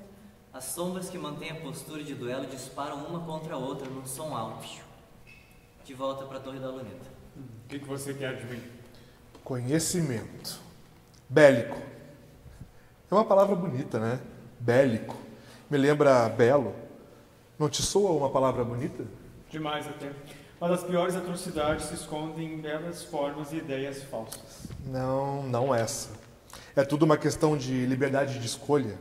Basicamente, de que ela exista. O que eu preciso de você é que me permita ter algo que me faça poder negociar para além de um poder invisível e calculável. Você é um vilãozinho medíocre de livros infantis mesmo, hein? Não, eu sou a justiça. Você foi completamente enganado. Eu não tenho nem como te ajudar no que você quer. Tem sim. Você carrega o estigma do pandemônio, eu sei. Lap me contou. Lap? Ela voltou contigo e não escondeu nada do que confia a ela? Confiança é uma relação muito sutil. Vocês deixaram ela para apodrecer enjaulada. Eu acho que o mínimo que ela poderia fazer era abrir alguns segredos por aí. E pelo que entendi, o senhor também não é nenhum ser magnificente. Mas paguei também pelos meus erros. A ciência tem seus percalços e sempre existem aproveitadores que acham que as palavras monstruosas são belas. Convenhamos que há beleza e monstruosidade em tudo. Até na mentira. Mentir é uma arte. Como você mente ser um senhorzinho incapaz, mas poderia mandar essa cidade inteira pelos ares, com o que tem guardado debaixo desse assoalho? Sim, eu sei muita coisa mesmo. E chegou a hora de me mostrar isso. Eu não vou me mover daqui. Vai sim. Não vou. Você não tem escolha. A escolha é sempre minha. Ristório dispara contra Empol, que sente seu ombro sendo atingido por um tiro e cambaleia. Petal, você ainda está comigo? Te prometi não. E alguma promessa vale de alguma coisa? De onde menos se espera, vale. De onde menos se espera, vale. Petal abraça Empol, que fecha os olhos para nunca mais abrir. E nesse momento, eu permito que o tempo suspenda. Porque a gente quer ser grande, sonha em ser gigante, mas isso não acontece. Hoje pode ser o dia teu, mas amanhã é o dia de outro. E a nossa memória se perde nas páginas da história e da enfermidade. Eu me permito ver e rever tudo o que acontece, como aquele livro que, mesmo sabendo o final, a gente ainda lê para poder tentar inutilmente sentir a mesma coisa que sentiu quando leu pela primeira vez. E nessa esperança tola, deixamos de ler algo que realmente nos faria sentir algo novo outra vez. E eu fico aqui, preso, sem entender por que não permito que isso mude, se tenho consciência de que existe. Há quanto tempo mesmo? Mais do que eu consigo lembrar. Há tanto tempo reescrevendo isso, eu nunca consigo terminar. Nunca fica do jeito que eu quero e nunca tem um final feliz. E precisa de um final feliz? Eu queria tanto. Queria ter mais uma chance de viver. Não ter que me preocupar com deixar alguma coisa depois de morrer. E assim saber que em um sem número de dias, que para mim são incontáveis e beiram o infinito da eternidade, o próximo mundo vai acabar. Tudo é tão nada. E esse menino que não desiste? Ele não é por nada. Ele acredita e tem esperança, tem alegria e se precisar, ele mesmo faz. Ele vive pela vida e luta pelo viver. Ele é teu lampejo. Sempre foi. Escreve pra ele um final feliz. Escreve um pra coral, escreve um pra gente, escreve um pra mim. De que adianta escrever? Escrever não muda a realidade. Então nunca mais escreve. É mais fácil fantasiar do que ter coragem. Pelo menos pra eles. Chamaram de novo, chama de novo a tempestade. Dá uma nova chance. Aquela que nenhum de nós vai ter. Ah, é? E como é que você lida com os teus demônios? Eles me olham de perto e eu aceito esse olhar. Eles me dizem palavras de medo e o meu medo se vai porque eu aceito eles. Eles me assustam com seus olhares de sangue e dentes afiados, mas eles não mordem nem choram. Eu fiz as pazes e agora eu tenho medo em paz. Dopre volta a conduzir a tempestade. Uma forte chuva de areia e água se mistura. As personagens se erguem novamente, cercando o menino. Eles amarram cordas nele, que começa a regurgitar partes da cidade em miniatura. Os personagens dessa cidade são contos de desespero e desesperança. São artistas de uma vida que se repete e da qual não se pode fugir. No palco, a mesma história se repete para pouco mudar. O final é assim mesmo como se apresenta. Inconclusivo, indiferente, desimportante. Tudo que veio antes valia de alguma coisa, mas a forma que termina não vale nada. Não é o sacrifício, não é o heroísmo, não é nem a luta. É impossível manter o silêncio quando alguém quer gritar. Se manter imóvel quando alguém vem te empurrar. Desejar a paz quando ao teu lado o mundo clama pela violência. Nós não queríamos lutar, mas não há poder que o impeça aqueles que querem guerra. Nós não queremos nos jogar numa batalha sem sentido, mas no fim das contas, não somos nós que decidimos? Como resistir sem morrer por dentro? Será que um dia nós podemos sorrir sem passar antes por lágrimas? A tempestade se intensifica. Todas as personagens começam a estalar os dedos. A música diminui aos poucos, até desaparecer, deixando apenas o som da chuva. O som da chuva se esvai até sobrar apenas os estalos. Na tela, ao fundo, imagens das tragédias do mundo se sobrepõem, cada vez mais rápido até cessarem. Ouvimos o som de uma gota que continuamente cai. Sons de risos e gargalhadas. Vozes de crianças brincando. Fim.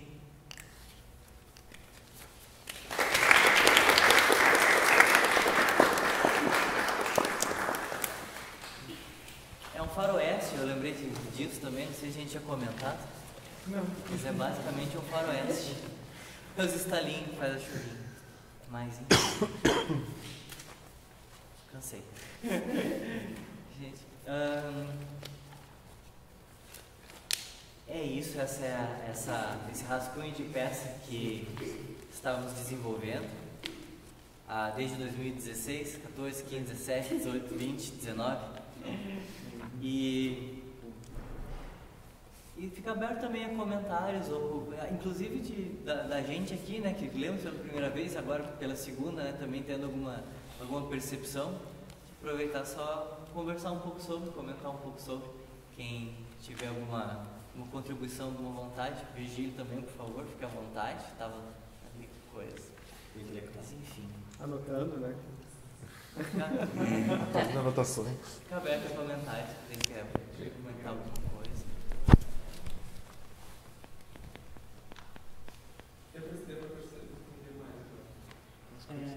Não vou falar. É que a gente estava muito na risada. Estava muito na quinta série. Quinta série de tarde. Mas tem uma coisa ali que dá pra brincar também, né? Com essa construção. E os títeres, que são essas marionetes, assim, é difícil de entender quando eles chegam, quando eles vão. Eles têm esse lugar meio onírico de múltiplas realidades, me parece, assim. Uma espécie de tudo em todo lugar ao mesmo tempo, sabe? É que do nada é outra realidade, do nada alguém surge, assim. Daí isso também, essa primeira leitura que a gente fez antes, ela é mais complexa para entender, assim, ter esse entendimento. Acho que agora já me veio outras sinapses em relação a isso. Dá uma impressão de, na verdade, não estar quase falando de um apocalipse do fim, mas na verdade dá uma impressão de uma invenção, como se fosse a invenção do mundo. Pode ter um espaço ali. Eu lembro também do tudo em todo lugar ao mesmo tempo, que comenta desses lugares que também uma das ideias ou do que acontece, mesmo sendo um rascunho, é de poder construir essa ideia de que são possíveis teorias, dá para teorizar em cima do que está acontecendo e de quem que está falando, do porquê que está falando. Se tu vê uma vez, talvez tu vê uma segunda vez ou uma terceira vez, tu vai pensar, isso aqui pode ser isso também, aquilo é daquilo ali. e sobre o falar, sobre escrever, e sobre falar desses lugares e tudo mais. Eu acho interessante que dá para teorizar em cima de o que pode estar acontecendo e de o que são os personagens desse lugar, ou pode não ser nada, pode ser só esse espaço onírico de um sonho completamente dormido, ou essa ideia só das sensações acontecendo, assim. Eu ia comentar que me passa muito essa ideia de ser um sonho e essa própria briga ali do Dope, me parece muito ele brigando com o inconsciente dele, e me chama a atenção que ele escolheu, a parte em que ele fala que ele escolheu a face dele criança por nostalgia. Só que mesmo ele podendo controlar o sonho dele de alguma forma, ele não consegue controlar o destino do sonho dele, porque de certa forma é o destino da vida dele também. Então, por mais que ele seja o autor do próprio sonho, ele não consegue fugir da própria tragédia que ele escreveu para ele mesmo. Bem interessante. Eu sou muito saudade de sonho que não faz sentido, mas faz sentido. É um sonho lúcido, mas mesmo você podendo ter o poder de escolha, você ainda faz mal, sabe? Tipo isso. Não consegue mudar isso. Experimentando várias vezes o erro para poder... Isso. Aprender. Várias possibilidades de erro. Isso. Ir para o próximo passo, ou para a próxima cidade.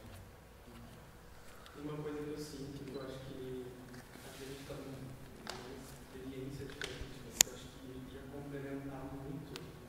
Eu acho que é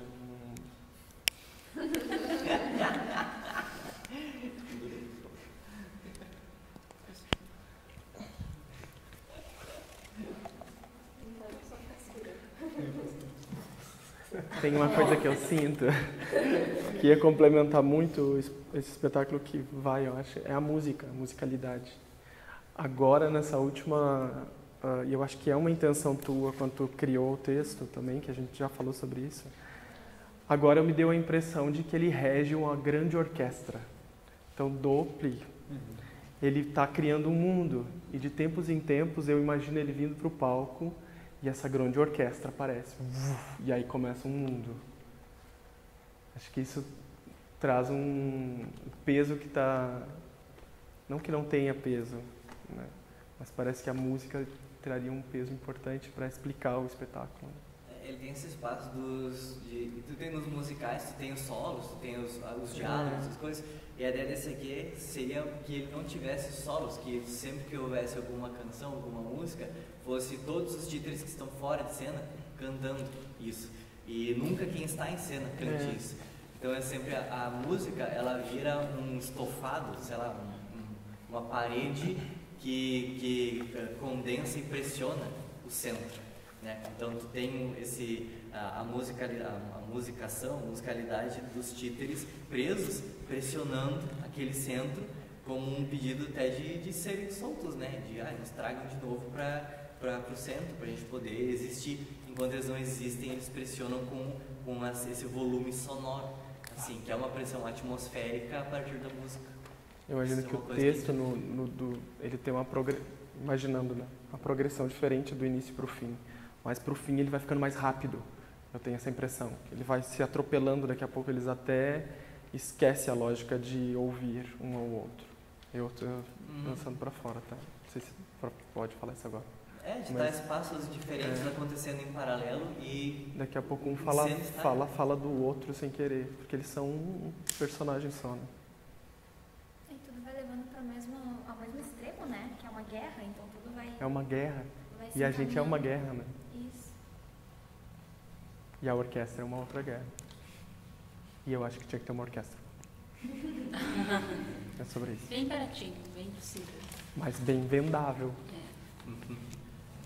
Sim, porque é uma peça muito alegre, muito divertida, que vai trazer uma... Que traz esperança. Mas imagina Uma um quarteto já tá bom, né? Ah, Maurício. Eu penso grande, amiga. Me ajuda muito com o direcionamento que tu deu e escutando muito o V, vendo as imagens ali, né? Que ele trouxe pensar enquanto peça mesmo. o texto enquanto peça me ajuda a visualizar melhor essas entradas e saídas e esse fim que está sempre ali, o personagem, o Doppler, ele sabe que está chegando o fim e essa angústia, então pensar enquanto cena assim, de teatro me ajudou bastante a visualizar, a entender melhor a peça, assim, acho que ela é bem visual, né? Acho que ela tem que ser visual para complementar o texto que ele é totalmente fragmentado e desconjuntado. Né? Sim. Então, quando tu tem uma dramaturgia desconjuntada, tu faz com que as lacunas sejam preenchidas com a encenação e com um espaço de imaginação de quem está assistindo. E é que eu comento às vezes que uma coisa é dirigir a peça, outra coisa é dirigir o público. Quando tu constrói lacunas em cena para que o público possa entrar, tu está direcionando ele para entrar em alguns espaços. E nesses espaços tu dirige algumas... Não o que o público vai sentir, pensar ou antever, mas tu dá o espaço, preenche aqui e depois a gente conversa sobre o que tu preencheu. E aqui vai ser tu em cena também. É uma coisa muito interessante de fazer. Essa peça é mais difícil de fazer do que das outras que eu fiz, porque ela é muito tu nesse lugar. Vai se dando escopo para o público também criar certas imagens, né? Não é um lugar totalmente aberto, né? Vai se dando pequenas peças assim para meio que se fecha esse quebra-cabeça, mas daí cada pessoa meio que monta um quebra-cabeça com as mesmas peças, mas podendo ser diferente, inclusive. Tem uma liberdade de leitura, né? Eu percebo também. Essa coisa imaginatória, assim, essa coisa que... essas personagens, quem são também. Tem uma fala que eu acho muito legal que a Coral fala sobre se apaixonar pela coisa que ele inventa, assim, sobre isso, assim. É tu que fala? Eu acho que é a Ursa. É a Ursa. Ela fala que ele não devia se apaixonar pelas ideias, né? Pelas ideias que ele tem. Ai, sim, ele fala. Ninguém nunca te disse para não se apaixonar por aqueles que foram criados pelo oceano das tuas ideias. Isso. E eu fiquei muito tentado quando ele falou isso, porque eu penso que tu pode matar o teu personagem, tu não te apaixone por ele. Tu pode matar ele. E ele não controla, né? Tu não controla. Ele passa pela morte dela algumas vezes, né? Então não tem muito como controlar. Nossa. Mas é meio que também uma coisa dicotômica entre artista e obra, assim. Muito. Sobre a paixão da sua criação. Quando se apaixona, por exemplo, por uma peça de teatro que não vai dar prosseguimento, ou por um livro que não tem rentabilidade, por uma música que tu nunca vai, sabe? Fiquei pensando nisso. Sobre essa peça mesmo, que ela foi escrita e ela não tem perspectiva de existir. Ela tem perspectiva apenas de ser isso que ela está sendo agora. Não, pela vontade que se tem, independente da vontade que se tenha, ela não tem perspectiva. Então isso acontece aqui conosco, inclusive. Mas que interessante, né? Porque tu fala dessas lacunas que o público preenche e a gente, na nossa leitura dramática, a gente também preenche enquanto leitor, né? Tipo, nessa discussão, a gente está preenchendo, de certa forma, quando a gente imagina o texto teatral montando na nossa cabeça, que nem o V trouxe a questão da orquestra. Então, eu acho que tem lacunas que a gente está preenchendo só na leitura já, sabe? E em cima do que o V falou, agora também imaginando, brincando de imaginar, é muito engraçado porque o texto inteiro tem muita sonoridade, né? Ele tem a musicalidade, mas eu fico vendo muita sonoridade, tipo, tem o vocalize, tem o som dos tiros, né? E eu fico pensando, será que o som dessa chuva é um som, como é que pode dizer, sei lá, tirado do YouTube, é um som de chuva mesmo? Ou é a orquestra e os vocalizes que fazem esse som de chuva, sabe?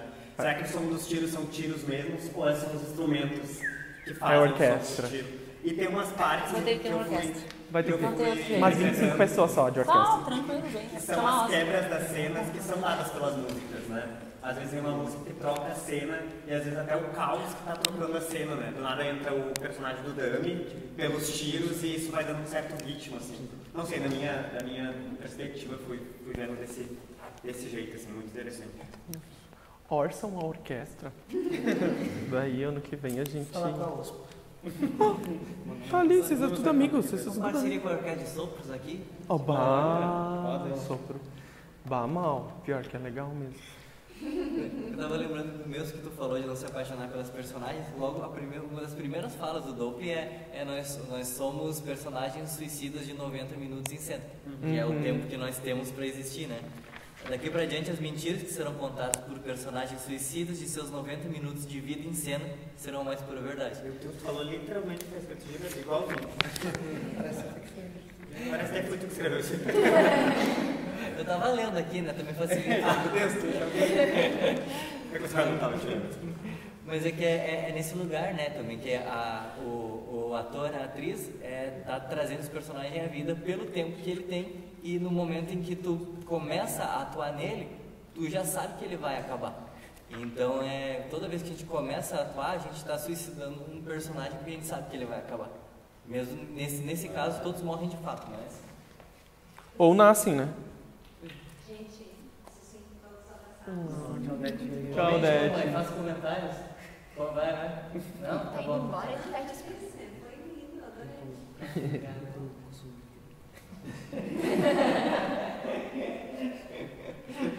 Gente, eu preciso ir, mas né? Vai. Sim, aham. Tá. Sim. Entendi. Os gatinhos, entendi. Tá. Justo. Gatinho livre, assim. Isso é barato. Bom, acabei de descobrir que tem infestação em casa.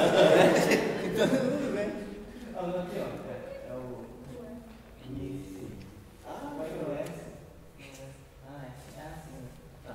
É o Missy que ela foi cuidar de casa. Tá. Mas enfim. Aqui, né? Coisa assim. Muita coisa legal nesse texto. A gente não é luz, meu bem, a gente é sombra. Por quê, Maurício? Tu acha que a gente é sombra? Todo mundo? Mais luz do que sombra? E aí, Maurício? Fala aí. E digo quem interpretou aí, vamos lá, como é a leitura de quem fez? Mas essa parte eu acho que é porque é um flashback do passado das duas, né? Ah, tá. E quando elas eram crianças, elas eram luz, né? Enfim, elas estavam ali brincando, mas de repente tudo mudou e elas estavam ali apontando uma arma muito engraçada. Sim. Mas será que é lembrança mesmo? Ou é como você imagina que é lembrança? Porque de forma assim, contas, né? Não, mas tem a coisa da sombra agora, lembrando, porque enquanto elas fazem a posição, e na sombra, a posição continua quando elas desfazem. Então, ao mesmo tempo que elas estão fazendo essa cena delas na lembrança, ao fundo tem a imagem da sombra delas se apontando. Então, quando ela fala, nós não somos luz, meu bem, nós somos sombra. A sombra, que é o que elas são de verdade, do momento real, que aqui é só o passado. E ela faz essa quebra do, nós somos a sombra, pá, e elas se atiram e morrem as duas. Então, quando ela fala, nós não somos luz, o que está em cena, iluminado, nós somos a sombra, que está atrás, e vai acabar lá. Acho que era isso. Pode ir complementando. Acho que cenicamente, na encenação tinha essa brincadeira também. Tem a questão além disso. dos raios também, né? Que é literalmente uma luz muito rápida. Enfim. Flash. Vejo o Doutor meio como um amaldiçoado, assim, tipo, parece que toda essa história é um grande inferno dele, que ele precisa ficar revivendo e por onde ele passa tem tempestade, porque ele é um grande amaldiçoado em tudo, e ele tem que ver a pessoa que ele ama, que é a Coral, sempre morrer, e eu não consigo enxergar ele como o criador desse mundo, mas sim como o lúcido que está tentando salvar esse mundo. Que só existe na cabeça dele, porque aí meio criatura e criação e criatura, assim, sabe? Me parece muito que ele é, sei lá, dentro do inferno da própria cabeça, tentando solucionar um problema que ele mesmo criou. Sim, é interessante porque quando tu pega e tu traz a peça e a encenação ou essa ideia como uma metáfora para aquilo que a gente vive, para uma metáfora macro, para uma coisa que a gente vive na nossa mente de uma forma micro, tu consegue encontrar esses espaços de decisões que não são mutáveis mais. Então tu tem uma narrativa que vai por esse lugar, esse inferno de coisas que a gente decidiu e tem que conviver eternamente com elas porque teve resultados, enfim, que nos impactam, nos traumatizam até hoje. Então, né, uma metáfora de um grande trauma que a gente pode ter, que não precisa necessariamente ter nada a ver com isso, mas que a gente carrega, que é também parte das lacunas, né? Que é quando tu tem as lacunas dos sentimentos e da vivência de quem assiste. Que é isso, tipo, eu estou fazendo uma peça que é um grande trauma de um inferno que uma pessoa vive, né? Ok, então isso aqui me ativa isso aqui de algo assim, e vira uma grande catarse às vezes, no sentido de, ok, eu estou vendo aquilo, isso sai um pouco também, pode acontecer. Mas sim, tem esse espaço. Não, tá pensando na cena ainda da Telúria e de Lapis, que é, pra mim, também é um pouco projeção tudo ali, do Doppler, né? E eu não vejo como criança, eu vejo ele na adolescência já. Sim. Mais nesse lugar, assim, que é quando... Então, eu sinto que ali, que Lapis tem uma coisa também, um pouco de lucidez, de não se dê conta ainda, não é isso aqui, né? Enfim, mas eu destacaria, assim, que não são crianças, assim, acho que elas... Não, adolescência, assim, mas... Tem uma frase também que me chamou a atenção em algum momento, que eu e a Vicky estavam comentando. Tristeza nunca faz bem. Isso é mentira que a gente conta para tentar se enganar um pouco e viver melhor. Será que tristeza nunca faz bem mesmo? Divertidamente tá aí pra provar. Olha ali. É outro filme, né? Mas quem fala isso, né? Não, tô pensando nisso mesmo, né? Quando ele traz isso, essa pessoa que tá meio tentando entender o que tá falando, ele que tá criando, inventando, pensando. Por que ele diz tristeza nunca faz bem, mas insiste em ficar na tristeza, né? É o astrônomo que fala. Mas é muito nesse espaço, né? Ele pode dizer, né, que a tristeza nunca faz bem, é coisa que a gente faz. Mas é falando pra ele mesmo, né? Mas é que ele tentando se convencer um pouco de que não posso ficar nisso, mas... É porque ele não consegue sair, ele também tá preso, assim como Andor. Ele também tá preso nisso. Ele fala que ele tenta mudar o final das histórias dele, mas elas sempre são sangrentas, são sempre tristes, são sempre violentas. Então, ele mesmo fala, né? Tristeza nunca faz bem. Porque ele não tá se sentindo bem, na verdade. E porque ele entra nesse paradigma e não consegue sair. Eu acho que ele fala tristeza, mas ele tá querendo dizer luto. Que ele tá em luto em relação à história que ele tá. Que ele gostaria de escrever e não tá escrevendo. Ele só usa a palavra tristeza, mas pra mim é luto, assim. Que ele tá ali... Com ele mesmo, né? Que tá morrendo, ele tá entre aspas. Ali, tá e triste porque ele não consegue escrever uma história que tem um final que ele considera bom. Então eu acho que é um grande luto. Assim. Tô me sentindo exatamente assim agora. Adri... Por que você escreve história horrível? Você tá criando histórias horríveis, né? Sim. Lelê, aproveita um bom comentário. Quer jogar alguma coisa? Me deu uma olhada ali, não sabia se estava me chamando. Tem que ir embora, eu entendo. Eu quero ir embora, termina essa cara.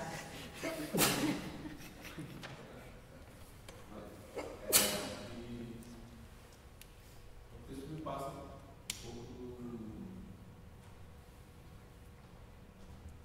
como se fosse ele falando do drama dentro do drama, uma ideia de meta-linguagem. Meta-drama.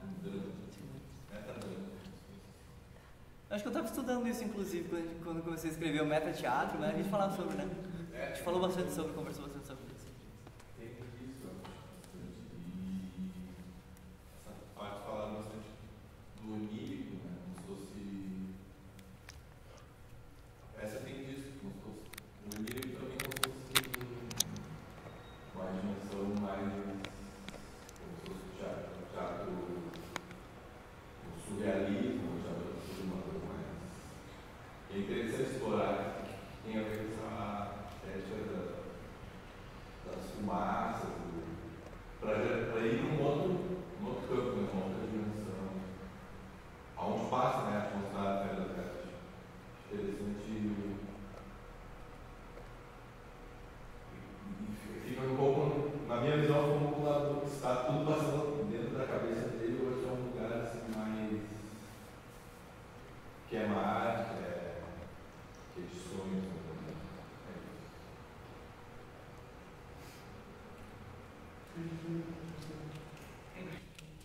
Quer trazer alguma coisa? Sim. Não dá. Mas eu tenho que esperar uma coisinha. Tem umas coisinhas? Eu tenho uma teoria da conspiração. Astrônomo e o Doppler são o mesmo cara. Eu acho isso também, que o astrônomo é tipo uma versão mais velha do Doppler, tipo assim, mais sábia e ao mesmo tempo conformada, tipo assim, é isso, vou seguir só escrevendo. Ele tá meio tipo, não, essa história não terminou porque eu não quero que ela acabe, porque tá todo mundo morrendo e Deus não pode acabar desse jeito. E o outro tipo, não pode acabar desse jeito.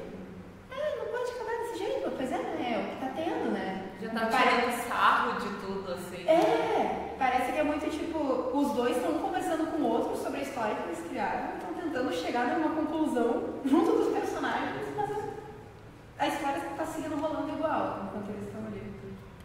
Essa foi a minha teoria de conspiração. Principalmente por o dupla de doppelganger, né? Que é de duplos. Sim.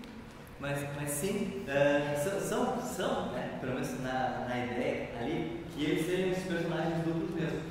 No sentido de que o Doppler, ele é, como se eles fossem os dois escritores dessa história, mas o Doppler é a versão dele ainda ingênua, que se apega àquilo e fica para tentar mudar, enquanto o astrônomo é a parte um pouco mais desapegada, que voltou para tentar resgatar a si mesmo, para que ele não demore tanto tempo para sair de lá. Então tu tem esses dois espaços, esses dois momentos dele, assim, ele lá tentando resolver, ele lá dizendo, cara, eu já fiz isso aí, vamos embora, apaga a luz, vamos aí, depois nós faz outro negócio. Mas sim, é uma leitura que a gente tem como conspiração não conspiratória. Não, então eu fico feliz que eu peguei a intenção do autor, mas que justamente o Doppler que fala, ele tá ali no meio dos personagens, o outro fala uma coisa, tipo, não, pois é, né, você quer vir, ele vem, né? Já tá mais como observador da situação, né? E o outro tá muito naquele turbilhão misturado. Tanto que é a torre da Luneta, eu acho, que é onde ele fica. Então é pra ser tipo um observatório mesmo. A ideia de ser um observatório. Legal. Então tem. Você é um astrônomo, né? Também tem essa coisa.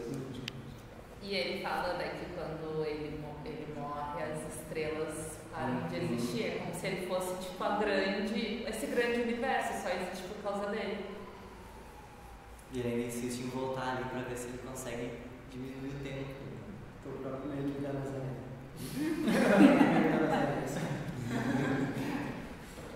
Como se fosse ciclo vicioso, então, né? É ciclo. Só que é aquela coisa da viagem no tempo, que acaba sempre virando que a viagem é a causa da causalidade do negócio, acaba sendo uma coisa desse lugar, assim, mas um pouco mais surrealista ainda, no sentido de a gente não precisa explicar isso, porque não é uma ficção científica necessariamente, é mais um espaço onírico, né?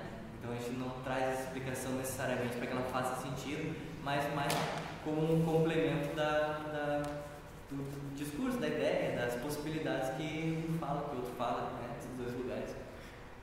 Eu digo que tem uma cena que eu, ouvindo e lendo de novo, o Impol é outro personagem. Ainda mais tipo hoje em dia, assim, né? Ele é outro diálogo, é outra dialética. A dialética entre eles dois não é essa, sabe? Tipo, como autor pensando assim, tipo, essa dialética não é essa dialética. Esse vilão de desenho, ele pode ir para outro caminho, porque, não sei, fiquei com essa sensação de que, de tudo, aquele ali é o espaço que tem uma dialética que está truncada, que ela é o lugar que mais precisa ser reescrito, seria a dialética da retórica entre os dois, assim, né? Essa troca, tipo, a argumentação, ela pode ser melhor, ela tem um espaço de combater umas ideias um pouco mais profundas, ali elas ainda estão muito... Eu lembro que eu terminei de escrever esse texto, era para entregar para um edital, e aí eu escrevi virando umas 36 horas sem parar de escrever. Então, esse espaço específico eu lembro de ter pensado, tá, não é isso, mas essa cena agora vai ficar assim porque eu ainda tenho essa peça para escrever, eu preciso passar para as próximas cenas. E aí a gente tem, enfim, entrega, né? de todo esse caos. Ali era o lugar que quando eu estava escrevendo eu pensei, cara, isso aqui vai ser muito complicado de eu conseguir estruturar essa hora, porque isso é mais complexo do que o que está aqui, mas agora eu não vou conseguir fazer. E acho que foi nas últimas cenas que eu terminei de escrever assim, que eu pensei, eu quero dar uma atenção. Aí chegou numa hora e falei, agora não vai dar, mas tem que entregar isso aqui. Mas tem isso durante essa cena, com apreço por repensá-las. Mas adorei a coisa que aconteceu hoje de tarde. É muito interessante essa tensão entre eles também. Por que não, sabe? O que impede de haver uma tensão que também vá por outros caminhos? Acho muito interessante. Porque talvez eles não sejam tão diferentes no sentido de o que eles estão construindo. Talvez são caminhos levemente diferentes, mas eles podem concordar no objetivo. Que eu acho que talvez eles concordassem no objetivo. Em algum objetivo ali, intrínseco deles. Xavier, mas... É, também.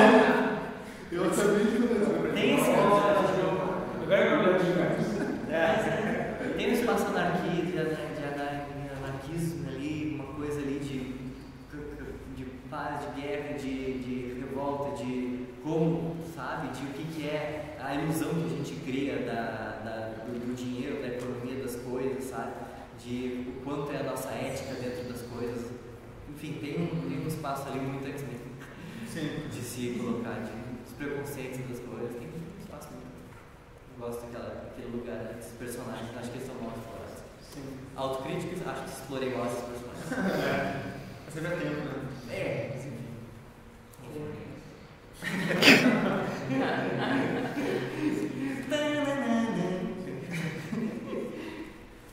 O 6h20, nós podemos estar encerrando. Últimas contribuições para alguém ainda queira fazer um comentário, citando últimos comentários? Últimos comentários? Orquestra. Ok. O último comentário é a orquestra. Já decidi. Mas enfim, obrigado a todos os presentes, das presentes. Obrigado, elenco mágico, por este momento. Foi muito legal, gostei muito, me diverti muito. Daqui a 2 anos contato vocês.